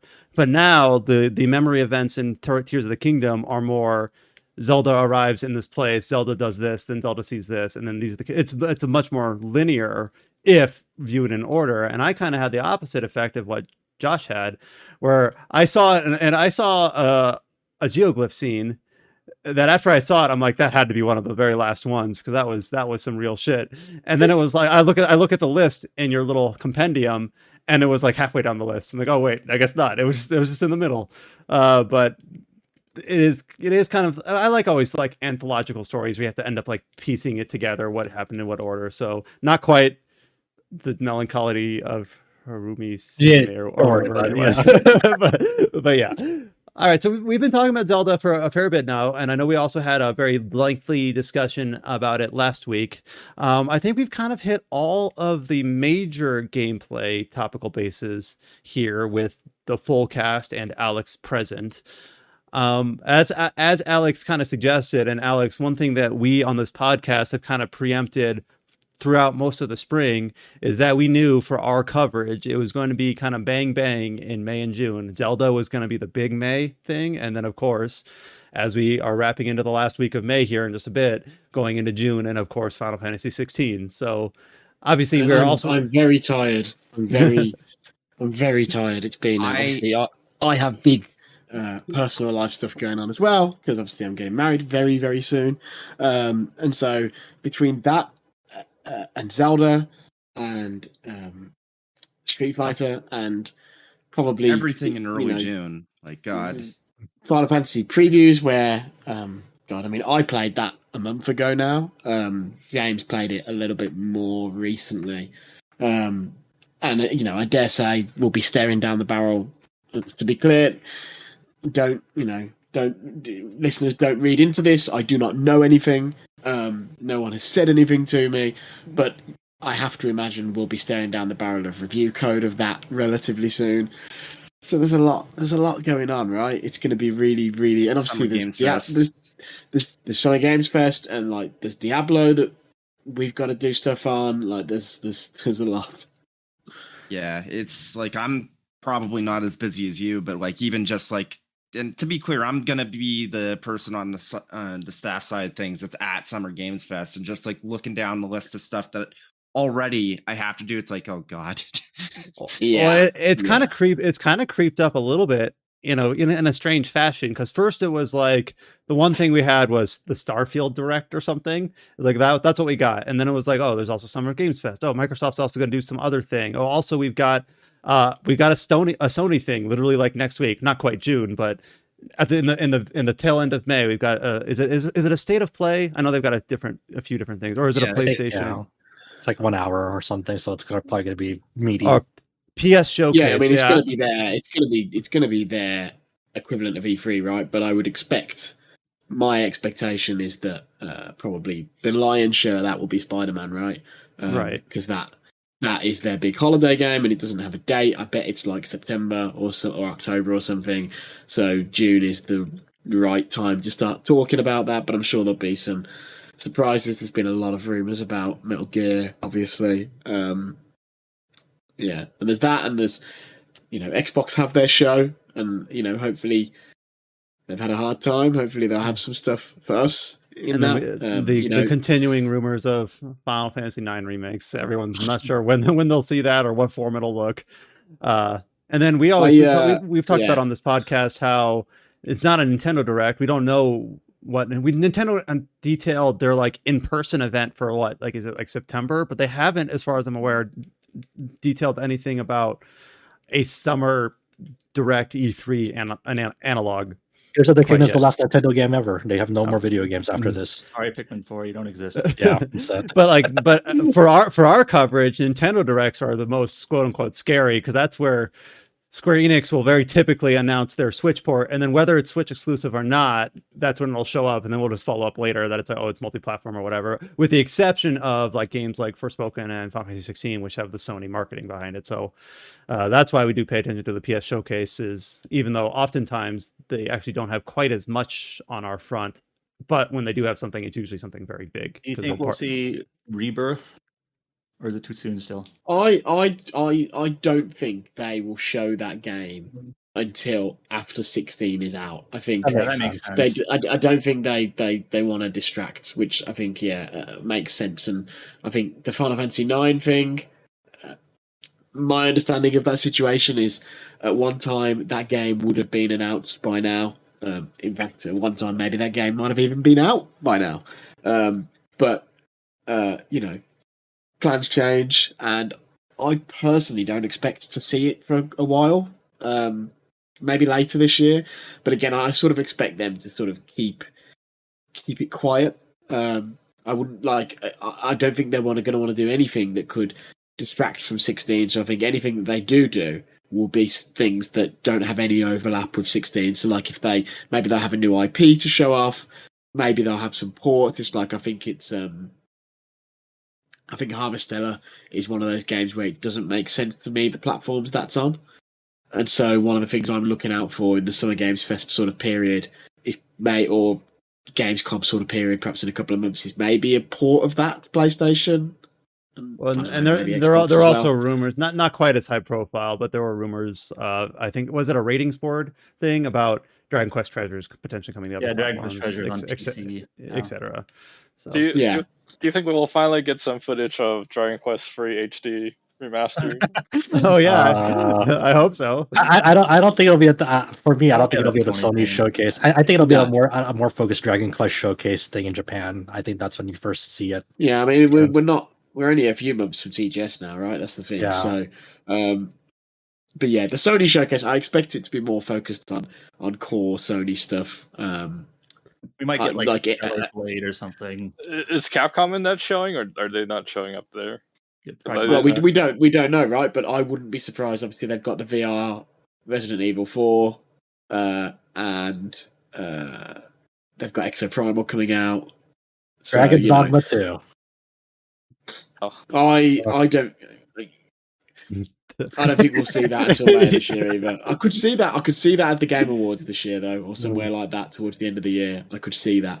Oh, I want to see that game so bad. What the hell does that game look like? I really need to see it. Just play Dragon Dogma online and just use that as a reference. Didn't that go offline? I think next year will be a big Yeah, year. I think it's dead. There's I private think servers. next year will be a big year for Capcom, to be fair, because I Yeah. think probably we'll get a lot more on Dragon's Dogma and probably also whatever the next First Monster Hunter 6, is, yeah. right? Yeah. Pragmata or something like that. They still have that in the works too. Yeah, Capcom. yeah. But it's yeah. In that sense, I am to some degree slightly more interested in Xbox because I feel like they've got a need to pull something out of the bag. They need Fable. Let's see what Playground Games. So I would like to see Fable, and I also think they could really do with, especially because that show is coming out like the week before Final Fantasy. They could really do with a Japanese game win. So if they could get a nice Japanese game win, even if it's not an exclusive, even if it's just they get to announce a game or show off a lot of an upcoming Japanese game, that's the sort of place where something like Dragon's Dogma would fit. But I think it's too early for that still. But I hope that Xbox has something like that, and I really do hope that we see Fable as well because it's been a long time. Yeah, I would love to see what Playground Games does with that. That sounds really crazy. Still, that they're doing. Reboot. I feel like the franchise kind of like went down went down a cliff after the first game, if I remember. At least that's how. Fable 2 was miles better than the first, and I think the third one was roughly the same quality as 2, but it wasn't as exciting and as interesting. And then obviously after that, they did do the Kinect game, but really, in real terms, the series has just been on hiatus since the third one. So it's an opportunity for them to reboot it. And, here and there, I've heard a few little bits about that game, and I think and there's been some suggestions. I've seen other media sort of suggesting that it's had a troubled development, but I don't think my understanding of that is not that it's been terrible. It's just been troubled in the way that almost every game's development is troubled, by which I mean in the early stages of development, shit changes over and over and over again. Hopefully now they're at a stage with Fable where it's locked in what it's going to be and they're making good progress and they can show us something. I'll put one last bet. What do you think will come out first? Beyond Good and Evil 2 or a new Fable game? A new Fable game. Fable. Yeah. I think Beyond Good and Evil is probably a complete abandonware sort of not abandonware vaporware situation. Yeah. Since they're talking about upcoming events, upcoming games off of Tears of the Kingdom, I guess my question moving forward, as we think about what Breath of the Wild did for game development and games ever since it came out, its legacy. We saw stuff like Genshin Impact. We saw more. Let's say we saw more open world games that adopted like the stamina system using a circular bar and kind of trying to evoke that feeling. Not to say that Genshin Impact is a Breath of the Wild clone, but it definitely took inspiration from Breath of the Wild among like other games since its release. Like, what do you think Tears of the Kingdom's legacy will be now? Like, obviously, the entire gaming industry is looking at Tears of the Kingdom and looking what can we do in the future for our game. Every game will have a crafting system. It'll be like the Family Guy meme with the Simpsons plagiarism with it's like the Family Guy, then American Dad. Yeah. The thing is, the lag is long as well. Like we haven't really had that many games that have been a response. You could argue Pokemon Arceus maybe. Yeah, sort of. And obviously they had the inside scoop because they could probably see what that game was shaping up like before it was out. And it's sort of, there's also the Elden Ring thing. There was someone at a video game publisher that was saying to me, they've been driven absolutely crazy because every marketing meeting they sit down in, obviously in the structure of any games company, you usually have the people who are more gamers and more into games, and then you have the suits. And then you have the suits and the people who understand the product better, right? The people who like games. And this person was complaining to me about sitting in meetings about games that are nothing like Elden Ring and having these people bring up Elden Ring again and again and again, and then wanting to scream and say there is no fucking relation, so it's a pointless comparison to make. Yeah, And I'm it's sure like, there's going to be a lot of that with Zelda. yeah, exactly. Like we saw the news from Nintendo the other day saying, "Hey, this Tears of the Kingdom sold like 10 million worldwide in the first 3 days." It's like, it's the fastest selling in the game in the series. I'm sure many of me now moving forward for how long will be like, "Hey, are you making something that will make 10 million worldwide in the first 3 days?" You've got to think, right? The thing is, the Zelda template, what Zelda accomplished with Breath of the Wild, which is a legacy that is now secured by the performance of Tears of the Kingdom, is Skyward Sword sold like 3 million copies and change. Yeah. And then Breath of the Wild sold 30 million. Yeah. So, I mean, admittedly, Skyward Sword then had a remaster, so Skyward Sword is probably at like 8 or 9 million now.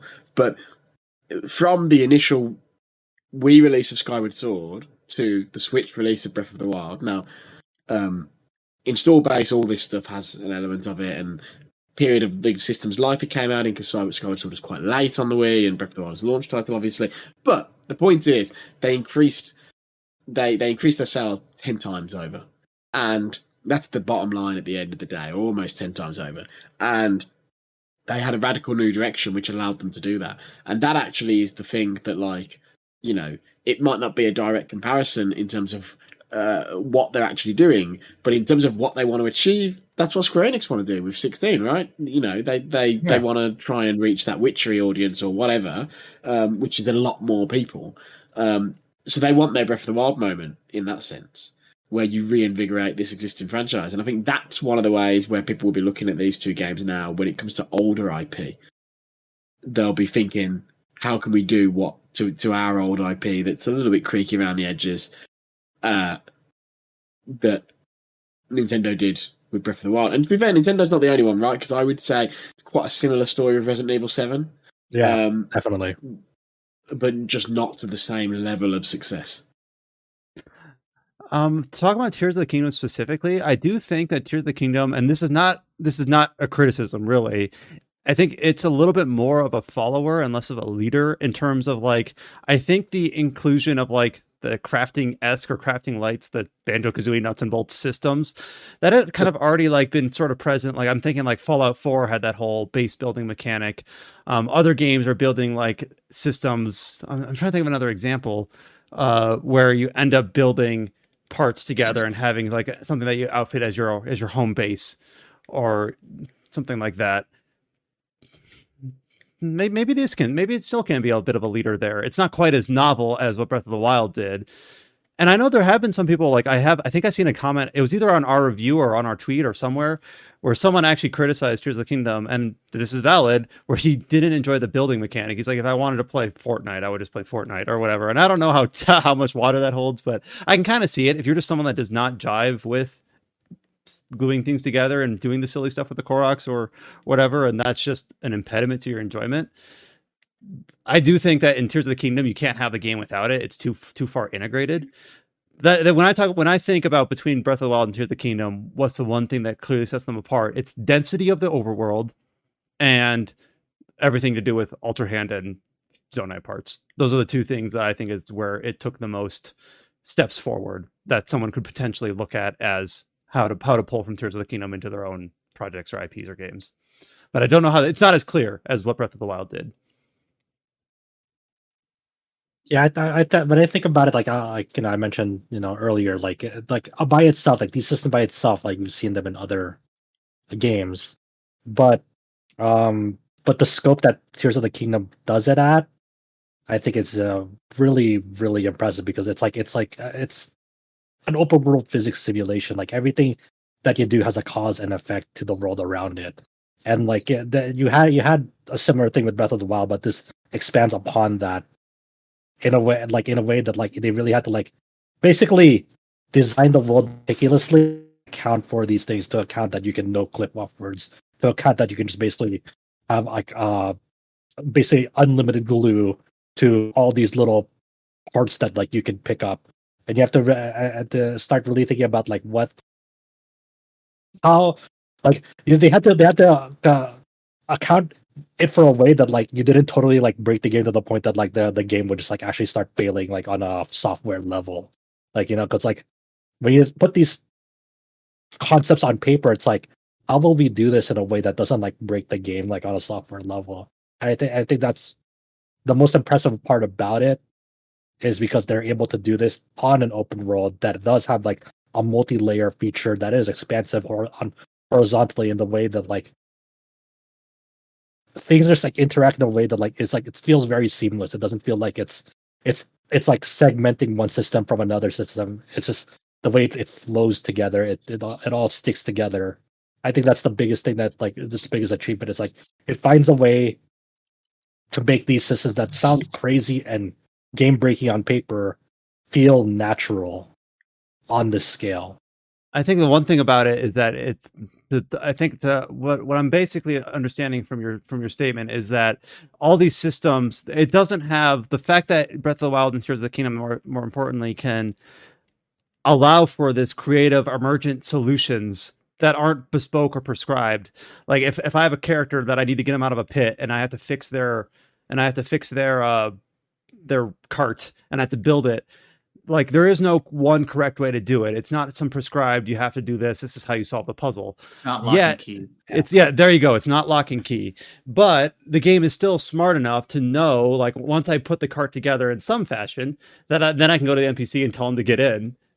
And then raise the balloon or the rockets or whatever to try to get him out, and you might fail. You might capsize the cart or whatever.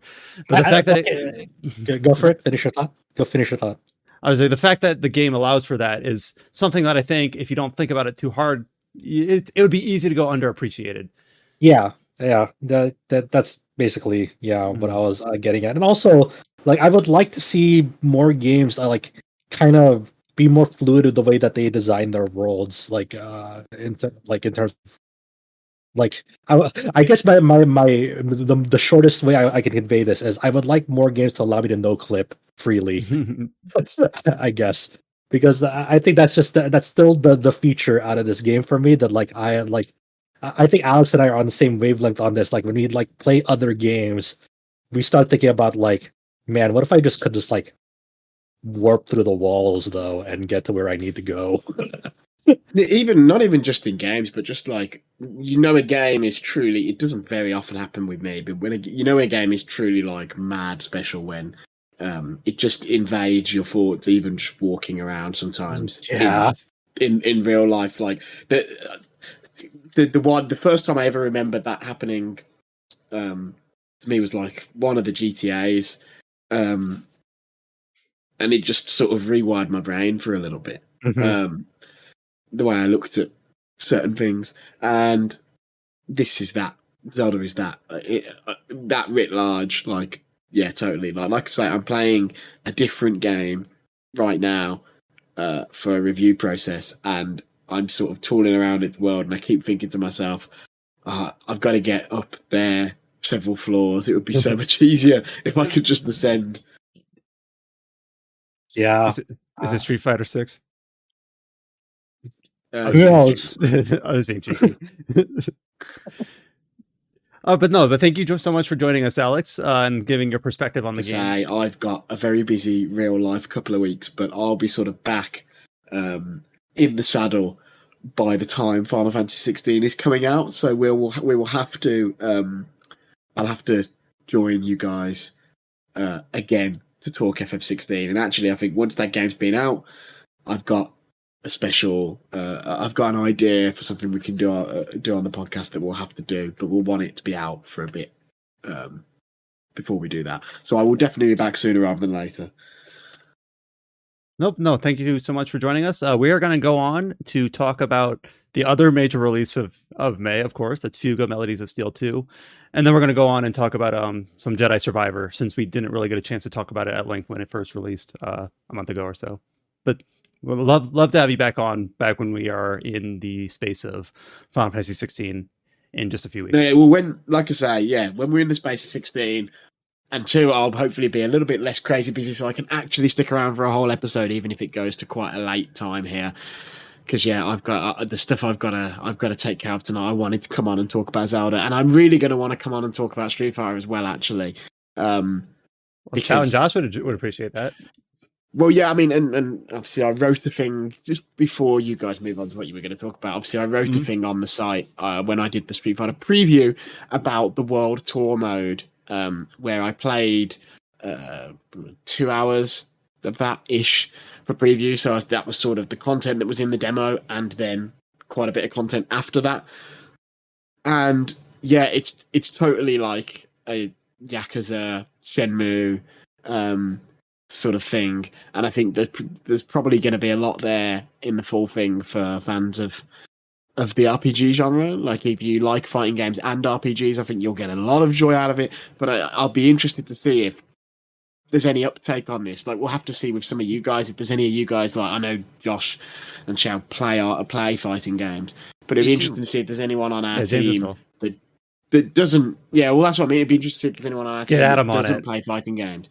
If they would try this and just literally play that mode, if it would grab them, I'd be interested. Yeah, so maybe we'll have to do that experiment. Yeah, it's going to be an interesting thing, because like I wonder if people run into like the competitive like aspect of fighting games of playing like another person, like if this would be just like Street Fighter 6 would be like a worthwhile product, or just like if you just want to engage only with the RPG like mode or systems with it, like would that be enough for like the price that you're getting for it? So I think that's the interesting thing, that we'll see how meaty that RPG mode is. Like that'll be an interesting thing to check out.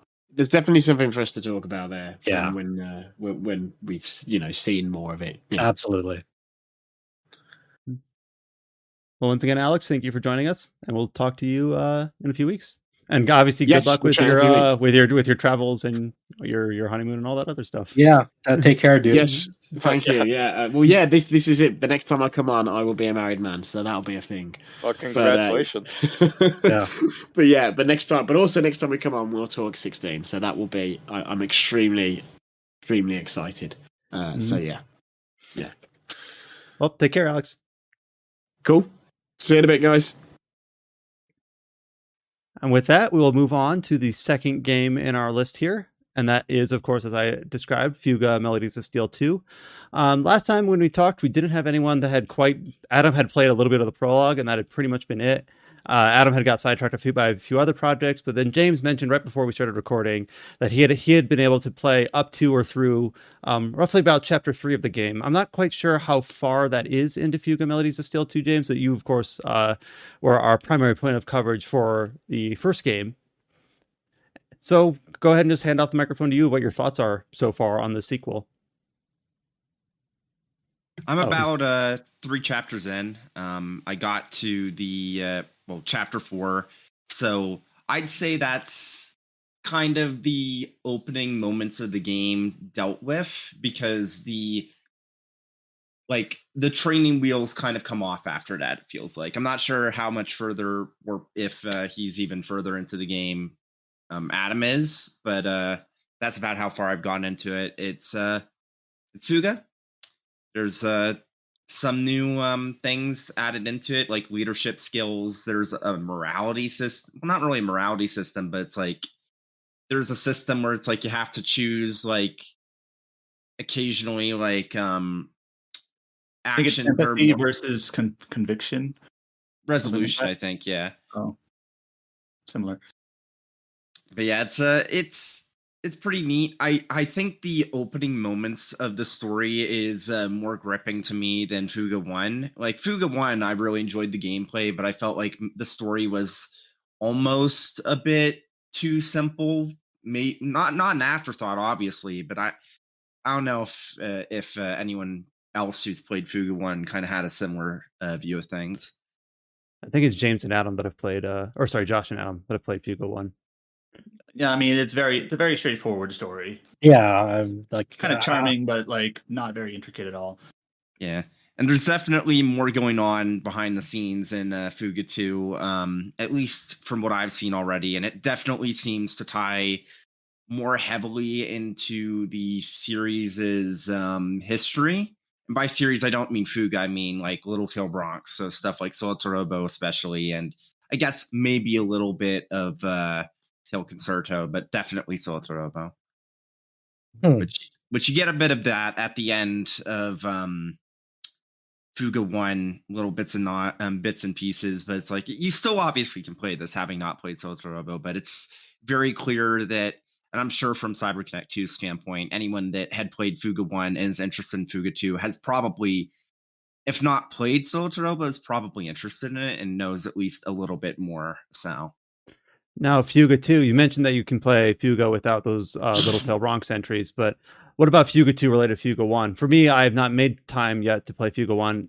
Would you? it's a direct sequel. You need to play Fuga 1 before you play Fuga 2. I was thinking that's what it was going to be, but I just want to double check. No bandwidth at all in terms of skirting around that. Yeah. unless you want to be a rebel. I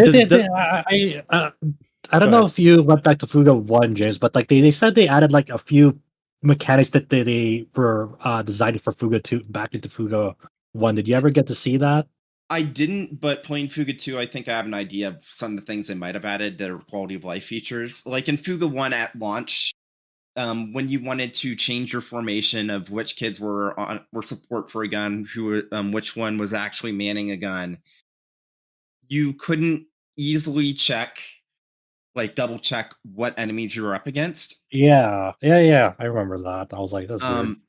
So they added a feature where you can press the right bumper and it's like a binoculars icon. You get like you can actually see the state of the battle. So you can, before you lock in your formation, it's like, okay, do I have this right? Do I remember the state of like what the armor defenses are on some units? What are they weak to? So what color coding do I want for the guns and all of that sort of thing? So you can preview that before you lock it in. And make changes before you so that's one of those things that I assume has probably been patched into Fuga 1. Don't quote me on it, but I feel like that's a safe enough assumption that that's one of the things that feature alone even in Fuga 2 is like much appreciated as like, you know, someone who remembers the mechanics of Fuga 1. It's like, yeah, that's the other thing that I'd imagine is that there is now the ability to speed up the movement between the objectives in a map. So like before you would have like the plotting sort of movement of the tank, which wasn't, I'd say, slow, but it was definitely deliberate, where it's like you'd have like 4 or 5 seconds between like you finished one thing and you get to the next one. I don't think that's an idea. It's one of those things I never thought about like speeding up. I was like, oh, there's just the face of the game. I just never really thought about like it. It never really got on my nerves, but like I guess that's nice too. Yeah. But yeah, so that's added. One thing that does stand out to me from Fuga 2 that's like a new feature is that, so the airships, the way they work, it was this one thing they showed in the game where it's like you every so often you'll run across a space on the track that has an airship. You can well, for one thing, the children unfortunately have learned about capitalism. They now have money. So you do have resources in the term, like you straight up have cash. You can like in between chapters, you actually, instead of bartering, you have to sell stuff you find from ruins for cash. You can buy stuff at like these actual shops. And Fuga 2 is definitely more difficult than Fuga 1. Maybe not super difficult, but it's definitely noticeable. And I'm not sure if Adam feels the same way. But I've only played the first chapter, so not far enough to know. Okay. Well, but I have noticed other people say the same thing, where Fuga 2 does feel like a noticeable step up in difficulty from Fuga 1. And I kind of like that. And I feel like part of that, the reason why they've made it more difficult, is they've added the Managarm, which is a different, basically, it's a diet soul cannon, where you can use it. And instead of outright deleting the kid from existence, they are just completely knocked out, and you're going to have to rest them at the next intermission before you can use them again. And they won't get any experience from the fight, or any fights really, until the next intermission. Oh wow, no, okay, so no experience penalty. It's sort of like the usage limit on 13 Sentinels, where you couldn't like redeploy the same person because of their fatigue. And one of the things that happens, like if you remember from the first game, like before you could use the soul cannon, you had to take enough damage, and then it would say, "Oh, soul cannon is available." In this one, you can always use the Mana Garm, but if you take too much damage, there's a chance because in the first game, the tank itself the Tyrannus had a bit of an AI, John, or however you pronounce it, and she was kind of guiding the kids, but she didn't directly get involved. In this one, instead of the Tyrannus you're piloting the Tarrascus, I think is how you pronounce it, which was the tank from the ending in the first game that the enemies were piloting, General Hax. And for whatever reason, this tank, which is apparently alive in some sense, repaired itself, and Hax's consciousness is now an AI for this tank. Makes sense. So, because of that, he is he doesn't hold a grudge, but he's very cold and calculating because he is a machine. Even though he's not Hax, he just has the memories and has some of the mannerisms, but very cold and calculating. And one of the things that this AI does and takes into its own hands is if your tank's HP gets low enough, it will say, "Okay, I am going to load a kid into the Mana Garm. You have X many turns before I fire." That's awesome. Do you get to choose which kid at least gets loaded, or random? Random. Okay.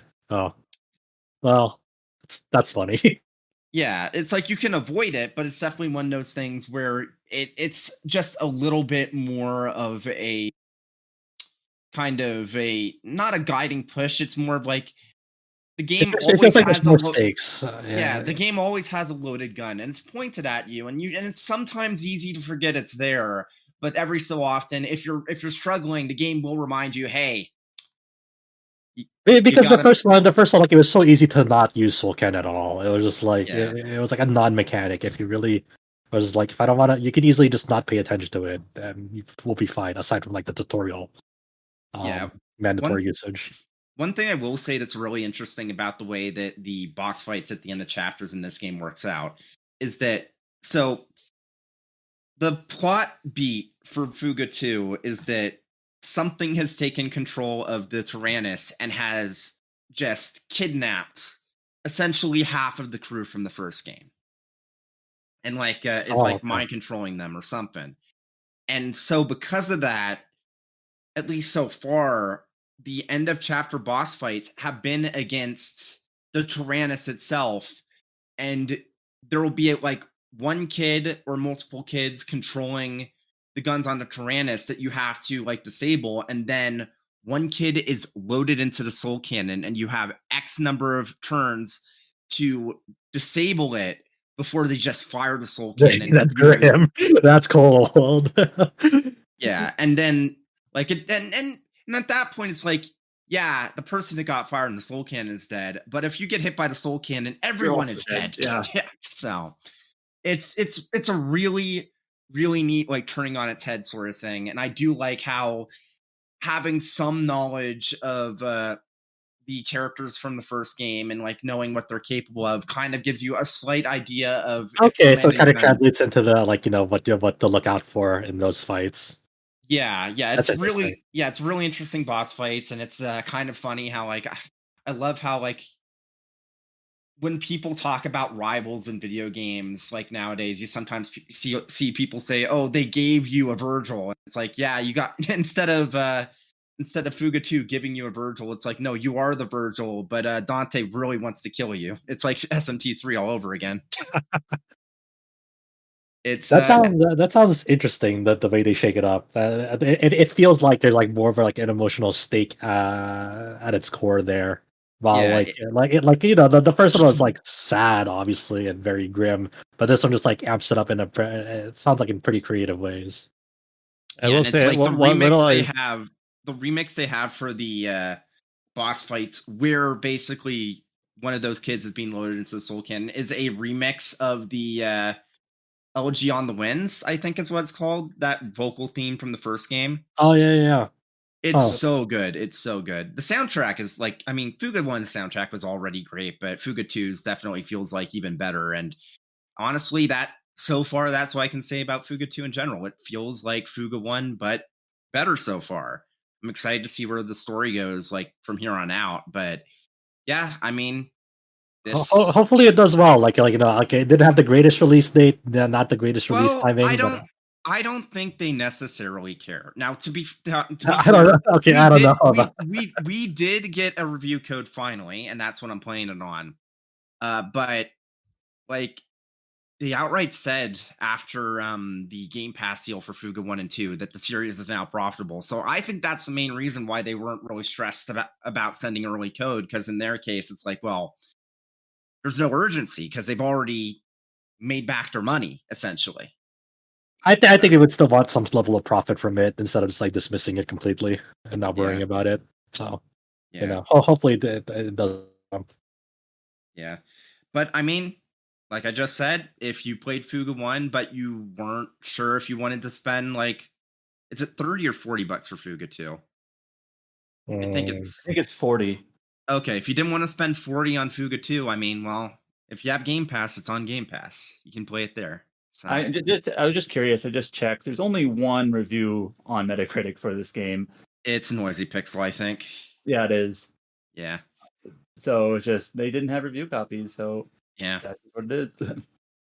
And if I wasn't so busy with Zelda guys, I think I put out like 30 guides so far. You've been rocking it. Crazy. Yeah. Yeah. Hustle. Yeah. It is definitely one of those games. I assume that's like people always just want them like every the same way with Breath of the Wild. Yeah. Well, I mean, those guides will pay for my new laptop, so that. Right. Well, you know what? I am gonna do exactly the same thing. I am gonna buy an OLED TV just for the ultimate Final Fantasy VII experience. Final Fantasy 7? I thought you were gonna say 16. Wait, what?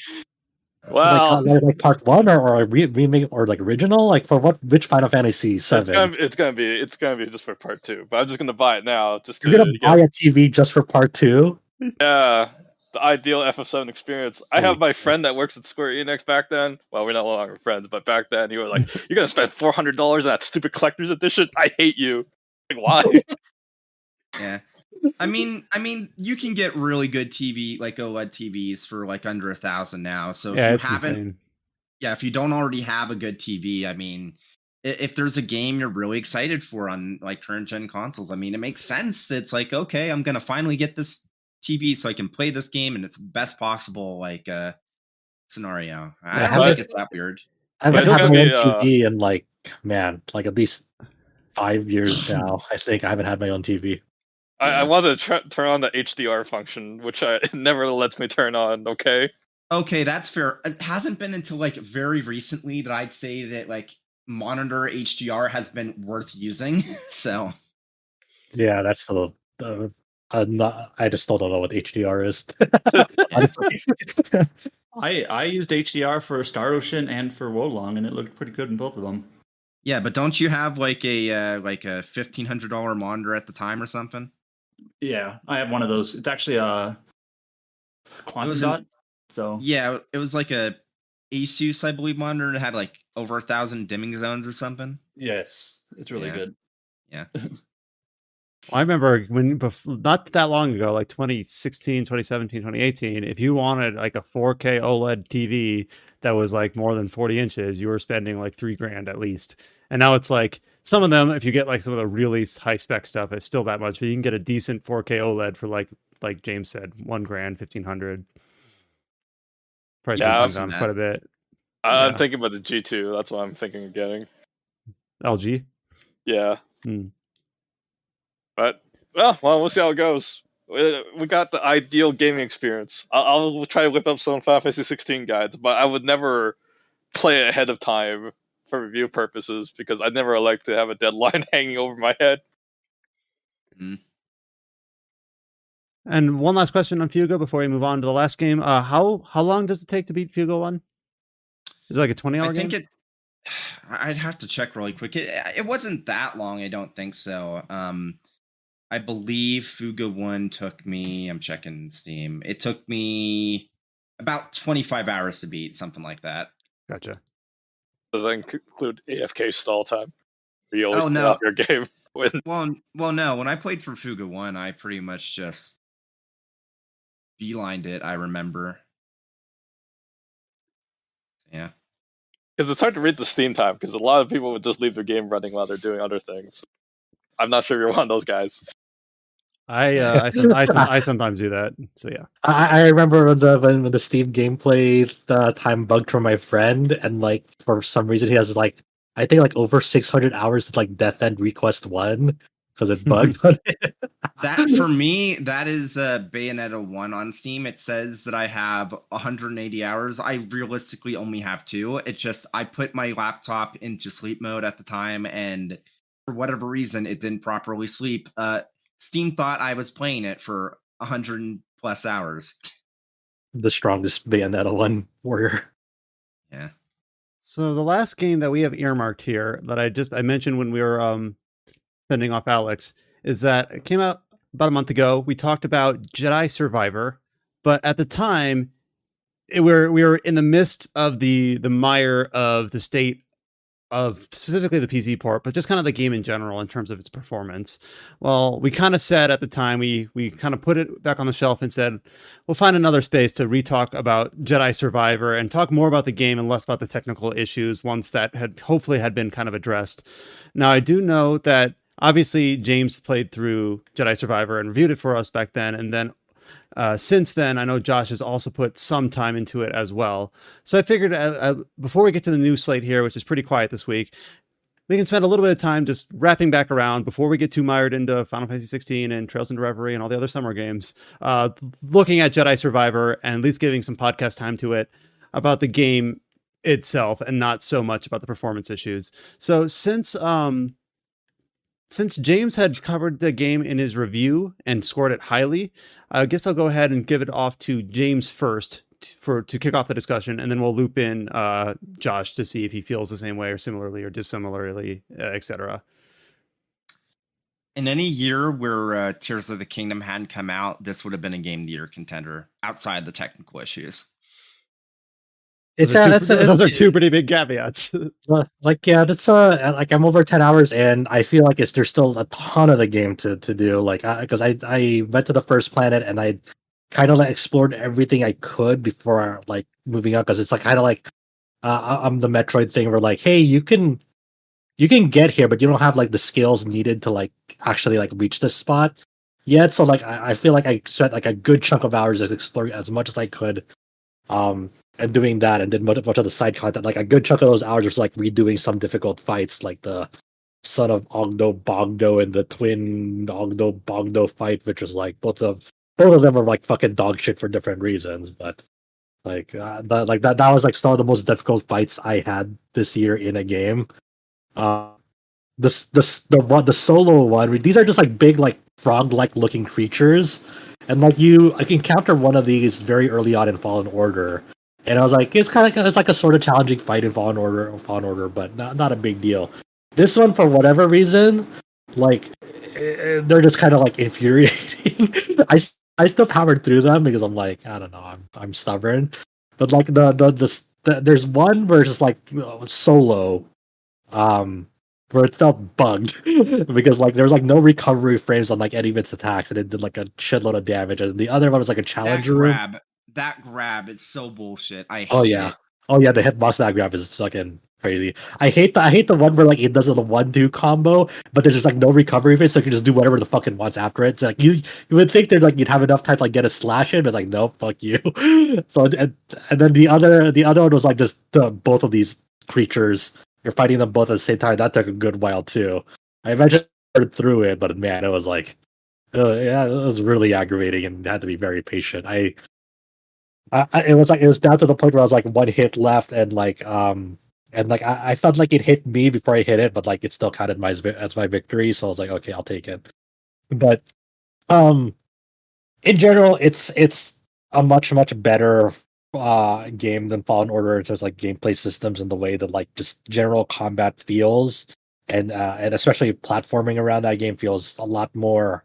And what I like about it is like it feels like that it left you in the state that you were at the end of Fallen Order, where like you had like all your movement abilities that you had from Fallen Order. You had the double jump, you had like the wall running, being able to swing things. You have the force pull to get to grab onto ledges. Like nothing's taken away from you, unlike Zelda. At the very beginning, like everything, you're good to go, and it's built on top of that. Where you have like this midair dash. You have some new stances for your lightsaber, and it feels a lot more free flowing. Like it's not like I would say the first game's level design was it was obviously linear in nature with the way that like progression was handled, but also in the way that like you navigate around the environment. It was very like straightforward. Like just do this platforming thing, but it's like it's mostly a straight line. While this one is a lot more. It makes use of its 3D environment a lot more, and it's reflected upon like having more open zones for its planets, being more explorable. But even in its like world structure. So let's say you have like this difficult, challenging fight like at the bottom of like this basin, like this waterfall, and then surrounding it are like these walls that you can run up across, and like there's this very visible uh health or force upgrade at this ledge. So you have to start thinking about like which walls will allow you you can run across. So you have to do like a multi wall run across these ledges. Then you have to do a double jump to get onto this heightened platform. Then you start to start thinking about, is there like a wall runnable ledge, or do I have to like midair dash into like these ledges that will form the platform up into this like into this upgrade that I need to get. It's not like a revolutionary thing, but Respawn is very good at like having fun like platforming puzzles. Obviously Titanfall 2 deserves like a mention here because they did like a crazy good job in that game when it came to platforming puzzle stuff, and some of that like that movement philosophy is applied to Jedi Survivor in a really intuitive way that's like it's very, I don't know, the most Star Wars thing, but it's very cool to do in a Star Wars game. And I like a lot of the just kind of the home base stuff that allows you to do. Like you land on the first planet, there's like the saloon to meet up with one of your former crew members. You start to feel like you have like a sense of place and like a home base in this game, unlike in Fallen Order where you're always on the run from planet to planet to planet. While this one is like kind of more relaxed and kind of more at your own pace. You're not always on the run. You still have things to do, but you always have like somewhere to return to as like a home base, which feels nice. While in Fallen Order, your home base was the Bantus, but it was always on the move from planet to planet to do like the Zephyrs and so forth. So I really like where they're going with Jedi Survivor. I still have a lot. I feel like I still have a lot of the game to go. I've only like the key to Tantalore story events. And that seemed like that's kind of like I guess the first big major thrust of like where the story is gonna go, and flesh out. And it's really interesting to seeing like Cal become his own like character.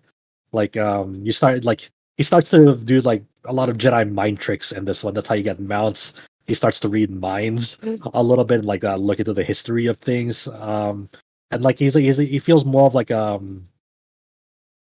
obviously since like this game takes place a few years after Jedi Fallen Order, like there's a lot of growth that like Cal has been through and into becoming his own like character. While in Jedi Fallen Order, he feels more like a blank slate because he's like kind of been on the down low from the Empire. While in this one, he feels like he's more like in control of like what he wants to do instead of being strung along. One thing that I had heard about this game is that this is a bit silly, but one of its major new reward structures is a lot of cosmetics in terms of how you can dress and how you can like outfit yourself. Not always stuck with a poncho, but then I've also heard like I can't make the character look good or something like that. Like there's no way to make him look appealing. I don't know if I you've like run into. Cal. I have like his old hairstyle, but he has like a more filled out beard. And like it kind of matches like the way like his voice is a bit deeper in this one. And I think mine looks good. I don't know what people are doing with theirs. Just like in real life. If you know no other option, just grow out the beard if you can. Yeah, and what I'm doing is like I've started filling out like the survival and force skill trees because I can use my skill points on that to be always universally be useful. But like I've kind of like starting to bank some skill points because I think I want to like invest those in like the later lightsaber stances. Because people are like, oh, this stance is really cool and fun. I'm like, okay, I want to try those out because like I've mainly been using like the first new one that you get, the dual wield one, and that's okay. That's fun to do, but I really want to get into the meat of like the new ones. I think in When general, you say dual wield, is that the saber blaster one? no, that's the split one where like you have like a lightsaber in each hand. It's not Okay. the Darth Maul style that you still got from the first game. It's like you actually split them off and there's a lightsaber in each hand. I think it was James who was mentioning really liking the saber blaster style. Yeah, people are saying Yeah. the blaster style is cool, and like there's like a cross guard one that just seems really cool as well. So I'll probably look into them as my two stances. Um, but overall, like I've just been really enjoying just kind of like the openness of it, and like just being able to I like I always liked the world of Star Wars, but I never really cared about the movies outside of like the original trilogy, and like I don't really dig much into like the greater lore. I hear good stuff about the Star Wars Visions thing from on Netflix, but I never really watched them. Like I'm a very basic Star Wars fan. Like outside, like I like watching the original trilogy. I like Star Wars Episode One Pod Racer on N64. That's a banger. I I like basically like all the stuff that George Lucas was involved in, basically. I like the TIE Fighter games, and Rogue Squadron was cool. And that's really like my experience with Star Wars overall. And I'm not really a big involved fan outside of like the older games, but like these have been really fun as well. Of course, I also like KOTOR and KOTOR too as well. For that, but I, yeah, I, I still remember the day where I said shit about The Last Jedi and someone in Discord got really offended and left this Discord about it. I was like, look, man, I just don't really care about the prequel. I don't care about like the new trilogy. I just like I've seen them, but I was like The prequels don't are have. good, in my opinion. I just think that the acting is terrible, but I thought they had a very good story in there. I like the pod racing. That's all I could really say. Like, I also like the cheesiness, the cheesy lines that come out of Ian McGregor, but that's about it. it had lots of good cheesy line. It's Attica have the high ground now. It's like, all right, well, I guess I guess this is it. But you know, it's been hard. Like, you know, Jedi Survivors are getting like more and more patches on PC. I need to go check out the latest one and seeing if it's better. Like, it runs okay 95% of the time, you know, now, and like I Five think percent of the time that there's issues is literally just the main hub. yeah, yeah, the 5% of the time basically wish like, oh, God damn it. But I need to get back to it. It's been a few days since like I played it, but you know, it's been hard. Like I really wanted to get that's why I really wanted to like get and complete this game before Zelda came out. Because now look at me. I have Zelda that I want to get to. I have this other game that I can talk about next weekend that I'm getting to. I've also been playing the Demon's Roots, which is like the sequel to that RPG Maker game that I played a few weeks ago, and I've been really liking that as well. And I'll talk about it in another podcast. No, there's still people asking when we're going to talk about the ending of Future Redeemed. Oh. I don't know. I mean, We talked pretty much at length about Future Redeemed. We just didn't talk specifically about the events that happened in the ending, which is just kind of going to like speculation territory. Which we can do that. I just don't like a lot of value in that. We all kind of said that all of us that played Future Redeemed thought it was a really damn good send off to a really damn good game.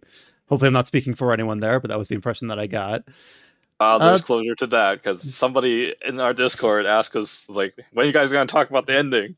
Like, okay, I don't know, man. There's a lot of games to talk about. So I'm like kind of like strapped behind like 4 games, and it's like hard to find time for like any of them on top of like shit I do in real life. So it's just I don't know, man. I need to get other things done. How dare you have real life? I know it's fucked up, Yeah. but yeah. So I mean, that's that. Josh having I real hope- life, Alex getting married. Yeah, it's crazy. So hopefully, you know, I do want to get more time to Jedi Survivor. I also really need to get like all of these games 16 comes out because I took some time off of for when FF16 comes, and I'll be like no lifing that game when it unlocks digitally. That's my plan, and I'm sticking to it.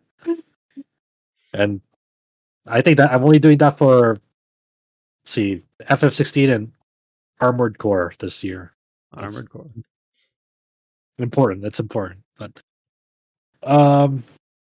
yeah, but so far, like, I really like Jedi Survivor a lot. But I think I'm with James that, like, I obviously haven't like completed the game, but like it's a really impressive game so far.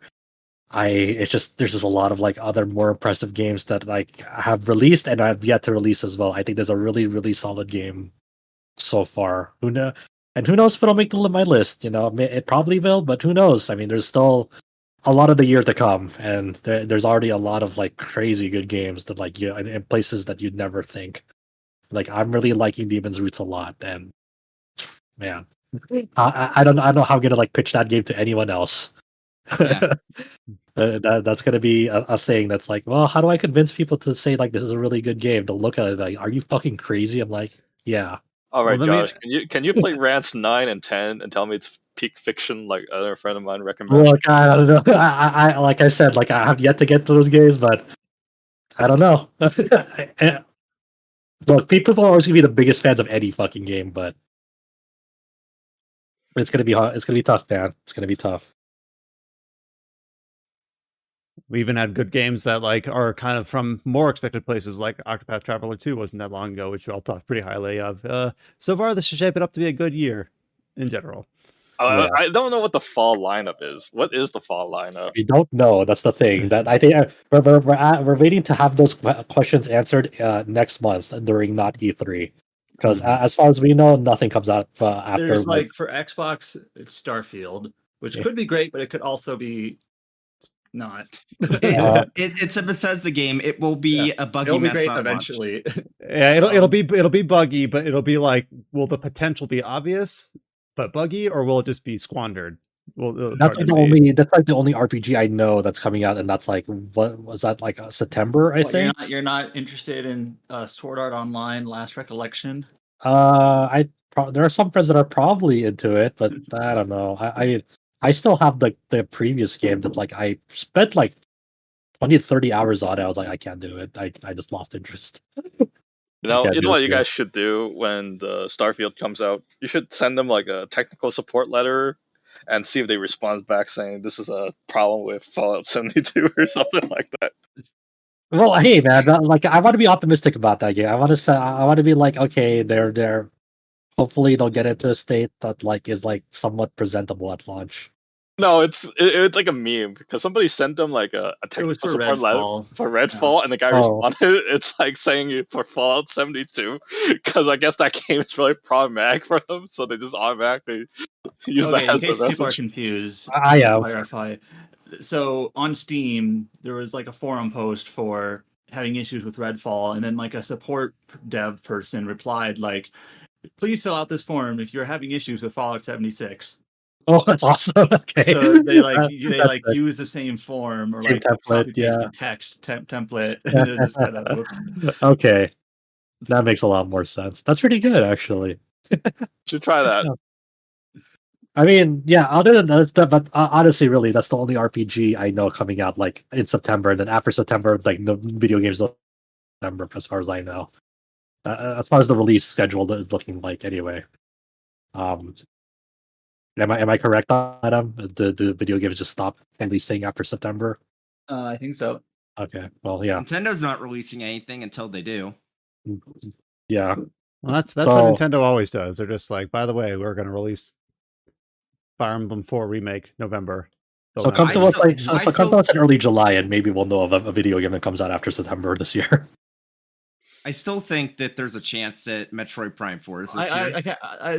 I was looking at the list and I kind of feel sheepish. I'm like, oh yeah, Baldur's Gate 3 comes out. That one I sort of forget about because it's kind of like already out, but it's like coming out for real. Is that after September or during September though? That's actually August, so maybe okay. Never mind. Okay, all right. So, this is what I have on my schedule for after September and back. Now I think this is mostly up to date. I might be missing some stuff from the last week. September we have Rune Factory 3 and Starfield. Okay. And I think Monaco Mobius is also September, and also the Nayuta game. I think I need to add that on here.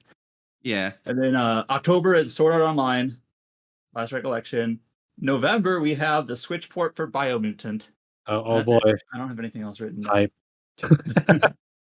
Damn, that's like a very short news podcast. Okay, we fucked up if Biomutant had like real worse performance than Tears of the Kingdom.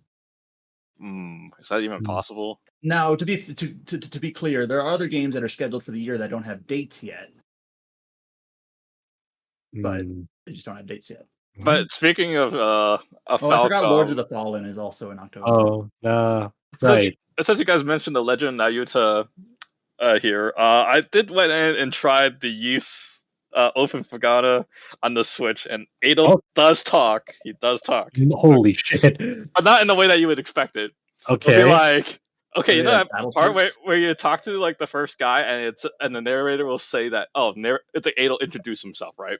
Oh, Instead of hearing that line, that'll be the dialogue. That will be what's said in the dialogue box, and Adel will say in Japanese, "Hajimashite," like nice to meet you. oh, okay. So the dialogue box is Adol introduces himself, and then the voice line is actually like him introducing himself, but that's not reflected in the dialogue box. Yeah. That's crazy. So Adel's like speaking these one-liners. That's it. I'm like, That's oh awesome. god, this is it. That's so goofy. That's a solution, I guess. That's a way to repackage a game as You say that's a solution. Was it ever a problem? I don't know. I mean that's the thing. That's true. Like, okay, damn, that's something fully voiced. That is really funny. My god. I hope they don't ever do that, like for like new releases or like main releases. That would immediately take me out and be like, what the fuck? I'd laugh for like a good minute or two. Man. Now you know. Thank you for the report on the ground. Ciao. So a lot of our news topics have kind of already been touched on. So I'm going to go through the ones that we kind of already just happened to bring up, in passing. One of the news topics was that Legend of Zelda Tears of the Kingdom did sell 10 million copies worldwide in 3 days. It is the fastest selling game in the series. And I think it's the fastest selling Nintendo game in North America as well. And Europe. So yeah, Zelda is selling like gangbusters. Surprise. They made a good game. That's crazy. Yeah, and then Alex mentioned this, but Breath of the Wild is currently at something like 29 million or something like that. It's near the 30 million huge milestone. So it looks like Tears of the Kingdom, who knows if it'll have the legs.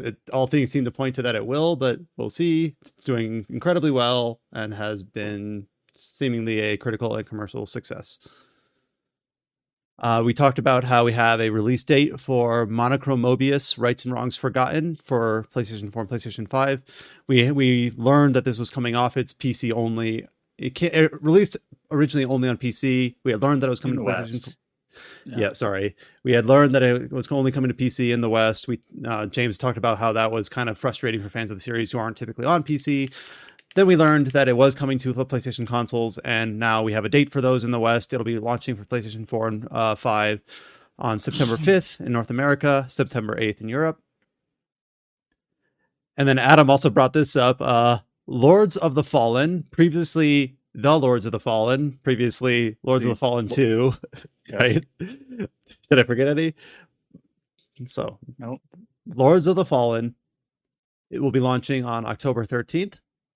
For PlayStation 5, Xbox Series, and Steam.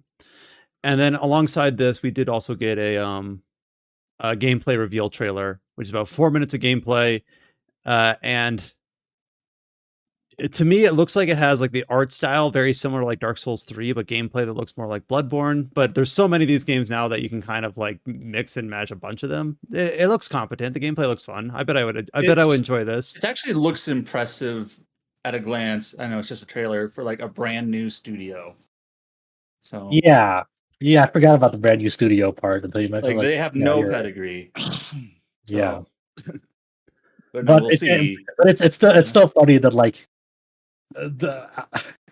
what Brian mentions, like it's still kind of like looks like Dark Souls and Bloodborne. It's like, guess what? The original like 2013, 2014 good people saw the first trailer. That's like, yeah, they're just literally copying Dark Souls. So it's just like, the cycle continues, I guess, for Lords of the Fall. I will say though that in this trailer they have some characters that have like red hair jutting out of a helmet, similar to like Melania. And I'm like, did they just is that original design, do not steal sort of thing. I don't know. It could just be a coincidence, but it's a very evocative look and present in the trailer. The trailer is actually a good mix of cinematics and some gameplay. But now, was the game that released, when did the original game release from Deck 9? Like 2013? 2013, 2014. And it was also called Lords of the Fallen, right? Yep. So this is a 2-game series where both games have the same title. You have Lords of the Fallen and then Lords of the Fallen 2023. Yeah. This used to be called the Lords of the Fallen to distinguish it, and then they got rid of that and then just made it the same title. Well, I don't understand. Look, I don't understand how fucking marketing works, man. But this seems like a bad idea. We're seeing the same sort of stuff with like Mortal Kombat 1 or whatever.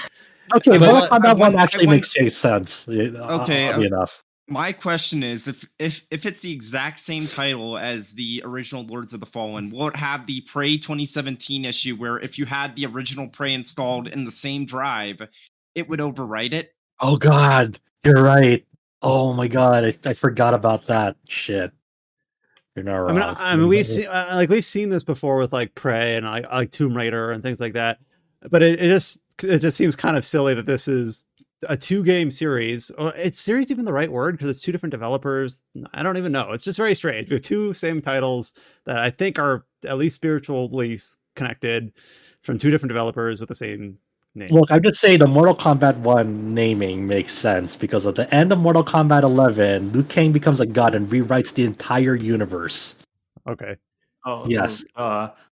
I was missing that context. Yeah, so that's why it's a whole brand new slate. Everything's rebooted. Like, Mortal Kombat 9 was a reboot as well, but this was like it's wiping the slate clean, and that's why everything's just back from the beginning. Just a blank slate. Do whatever you want. They know they fucked up when they turned Liu Kang into a zombie. So that's why they made him to a god. Yes. Hey, you know what? Shen looks sick, but in fucking NetherRealm, the Warner Brothers game fashion, it's a pre-order character. Fucking, you haven't fucking shown anything of the game yet. They already announced a pre-order DLC. Man, just like the Overwatch 2, selling those battle passes, and now they're scrapping the most important mode. Okay, we can't do this. We're gonna get down a fucking rabbit hole. We're sorry. God damn it. That was just the most absurd news this week. Holy shit, Blizzard. Anyway. The last release date that we have is that Jagged Alliance 3. We knew it was coming out at sometime, I believe summer 2023. It'll be releasing on July 14th. Isn't that technically RPG news with our Overwatch 2 kind of scrapping like its RPG mode in a way? Or Does that count? They can call it a PvE mode. Or I mean, it's a PvE, but I like how we immediately just go back to go. They had talent trees, and it was talent trees. I've never played the original Jagged Alliance, or 2, I guess. 2 is like a classic. 3 looks, interesting in terms of like, I like the sort of tactical, or more like, it's almost pure strategy, it seems like. Yeah. How much RPG it is, but it looks interesting. Yeah, it's like that thin line between strategy and strategy RPG. So. Mm-hmm. Yeah, I don't know. Like, I remember the first, like the Jagged Alliance games being strategy games, so I don't know anything about Jagged Alliance. Like, I think RPG or not. I don't know. Mm-hmm. Well, Jagged Alliance 2 came out in 1999. Which was they're very old games. I saw some headline that says like Jagged Alliance 3, 20 years in the making, finally has a release date. I'm like, well, it's really been in the making for 20 years. 20 years in the making is stretching. That's like Duke Nukem Forever. 20 years in the making. That game turned out great. It's like saying Dead Island 2 is 10 years in the making. Which I mean, in a sense, sure, but also like that was like what, 3 different developers? So Tears of the Kingdom, 6 years in the making, and it shows. Yeah, that's actually true. And then one of the major headlines that I have doesn't actually have a lot of detail past the headline, but that is that Amazon Games, the same studio from Amazon Games Orange County that made New World in 2021, is working on another Lord of the Rings MMORPG. I can't wait for the makers of New World to make a Lord of the Rings MMO. Is it pay to win? And then the sort of hot button topic that came up afterwards was GameIndustry.biz had an interview with the I think it was like one of the vice presidents, and Eurogamer picked it up or like picked this out of that interview where they were talking about the other Lord of the Rings online game that's been around for like 15 years. And the vice president, he basically just said, literally on his face, no context needed, like, we expect people who will just move over from the old game to this one. Yeah, It's that's how old, it goes, and it's obviously. kind of like, I don't even play that many MMOs. I played more when I was in high school, but it's like that's not how it works. No, like The there's a reason why Final Fantasy XI is still ongoing 21 years later, and that's because people that play MMOs, they stick around. what are you talking about? All the FF11 players just didn't move over to FF14? What? I mean, I'm sure there will be some groups of friends that let's try out the new MMO just to try it, but they have no intention of like leaving their old MMO. Are they shutting down the old Lord of the Rings? No, Okay, it's a totally separate company. Entirely. okay. It's Standing Stone Games does Lord of the Rings Online. I believe it is. If anything, I'm pretty sure like Lord of the Rings Online will probably try and piggyback off of whatever marketing for the new MMO by saying, hey, if you want to check out us, we have 15 years of content. Yeah, going. with shitload of content and still And going. you can probably run this on your computer. Yep. Yeah, that's I don't know, that's an interesting answer, I guess. Like that is like such a That's an answer you give that just it's. I saw a tweet that pretty much said usually you have to wait until like closer to release to know that a project is going to be a bit of a mess. But this one statement gives you all the information you need to know. Look, I'm looking forward to how broken that game is. Because if there's anything I liked out of New World, it was like it was crazy to. I like keeping up the stories of like how many ways New World was broken in its first few months. I will say, is it the same developers as New World, or is it a different developer? According to what Josh Tolentino put up on the news post, he says it's Amazon Games Orange County, which is the same one that did New World. Orange County. Oh shit, yeah. Everyone's saying.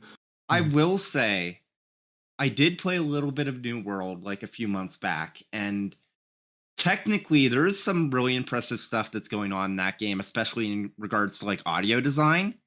So I think that like completely divorced from everything else, I think that studio could make an engaging like Lord of the Rings MMO, especially in regards to like recreating like Middle Earth, making it immersive. I don't know if they'll be able to deliver, but also once you have one project like New World under your belt, presumably making something around the same like scope should be a bit easier the second time around. You think they have their tool set in place and things like that? Yeah. Now, what this announcement is that they have just struck the deal, Amazon Games and Embracer Group's Middle-earth Enterprises. So my reading of this, they have today announced, and this is May 15th, that they have reached an agreement for Amazon Games to develop and publish a new massively multiplayer online game based on Lord of the Rings. So like this game does not exist. It is not started. They've just agreed to make it. So this is way out. This is 7-8 years away, would be my guess at the least. Oh, depends on how much time Amazon Games gives them. Yeah. So it depends on that, I guess. And you know how Amazon, it feels like the people running Amazon Games may not know how long it takes to make video games, maybe. Is my guess. My educated guess. Based on the answer of a higher up that we just heard from an interview, let's say. And so just every time like an MMO or an MMO-like game is announced, we saw this with that, what was the Chrono Odyssey? Well, we'll reconvene once it's playable in 6 years. In like 4 years. Yeah, I mean, you have other stuff from Lord of the Rings. You have that Gollum game coming out. You have that Gollum game is still so weird to me. Like, do people want this? Maybe it's good. I keep calling it an RPG, but I'm not really sold that it's an RPG. They call it action adventure. Let's not call it an RPG, so we don't have to cover it. But like I felt like they did. But I was like, I don't think it is. And they also aren't they making a second season of like Rings of Power? Yeah, I think so. Show, the $1 billion show or whatever $1 billion. I mean, I believe so, but I don't know. So that's what I know about There's an anime movie coming out, and there's also some other series, right? There's an anime movie Rings coming out. The Yeah. fuck? Yep. All right, sure. Anything's possible, man. And then the last couple headlines I have here looks like they were late additions from the indie showcase. What showcase was this, Josh? There's like an Indie Live Expo 2023 live stream that went on for a good chunk of hours, like the morning of this recording. I don't I didn't really keep up with it, but I was looking at Gamatsu, see what Sal wrote up, and two of the things that stuck out to me was the indie game called Soulvars is releasing for pretty much everywhere: PS5, Xbox Series, PS4, Xbox One, Switch, and PC. Via Steam and Epic Game Store. It's coming on June 27th. I think an early version of this, or some version of this, came out on mobile at an earlier point. This is a game that's like sort of caught my eye, visually and audio wise. So the like this kind of like a turn-based JRPG with a deck building combat system. So that's coming out, later this month, or not later, later next month. And I think the Steam page for that is up. If you just look for Soulvars, Soulvars, one word, you get info on that there. And also they're releasing more DLC for that Wizardry 5 Ordeals game. The DLC scenario, The Absence of Misericordia, launches June 22nd for that. And there's just more content for Wizardry. It's kind of weird. It's kind of weird thinking about. There's like a modern release of Wizardry that's still ongoing right now, and it's like it's not like some weird like MMO that they've tried out in the past. It's not that mobile game that's in development that Adam has actually been putting up trailers for that Wizardry mobile game, and it looks very weird, I guess. And then there's like this classic Wizardry experience, the 5 Ordeals, that's still No. getting. I know the 5 Ordeals, they recently released another DLC, which what it was, like the 5 Ordeals was like a PlayStation 2 game. Mhm. And then they recently released, let me look this up, DLC, which basically was a different PS2 game that they just like, we're just going to attach it as DLC. Yeah, Prisoners of the Battles. So like the current version of Prisoners of the Battles is a DLC for Wizardry the 5 Ordeals, but that was just a standalone PS2 game. Is the absence of Misericordia? I have to check. There's a lot of these PS2 era games. And that is kind of pretty cool that they're starting to re-release these games, but like at a discounted rate because they're just kind of building on top of like their current release. So it's not like they don't have to sell a whole new game again. It's just like, hey, you want more? You want more Wizardry? Do you really want a shitload of Wizardry and never stop? Well, we got the package for you. I wish I was strong enough in the current age to like play Wizardry again. That's just like torture on yourself. Yeah, I was a much more patient person way back when, and now I'm just like, fuck, man. But then again, I'm playing a game that it doesn't respect your time. Tears of the Kingdom doesn't respect your time, but it's fun. It just takes a lot of time to do a lot of things in it. But yeah, I think those are the only things that really caught my eye out of this. Like, obviously, more to come from this Indie Live Expo. Maybe I'll give it a skim and see what else catches my eye. But because it's like, how long was this session? 3.5 hours. Holy shit! God damn, that's a lot of indie games.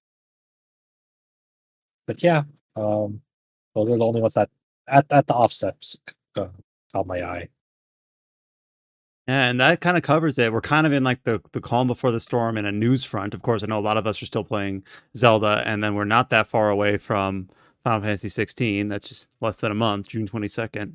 Or I guess that is slightly over a month. Just a few days over a month. By the time you're listening to this, it'll be a month away from Final Fantasy 16. Looking at the end slate of May, it looks like the bigger releases are Miasma Chronicles. We talked about that game a few times. That'll be coming out in a few days. And then System Shock. Remake is currently set for May 30th.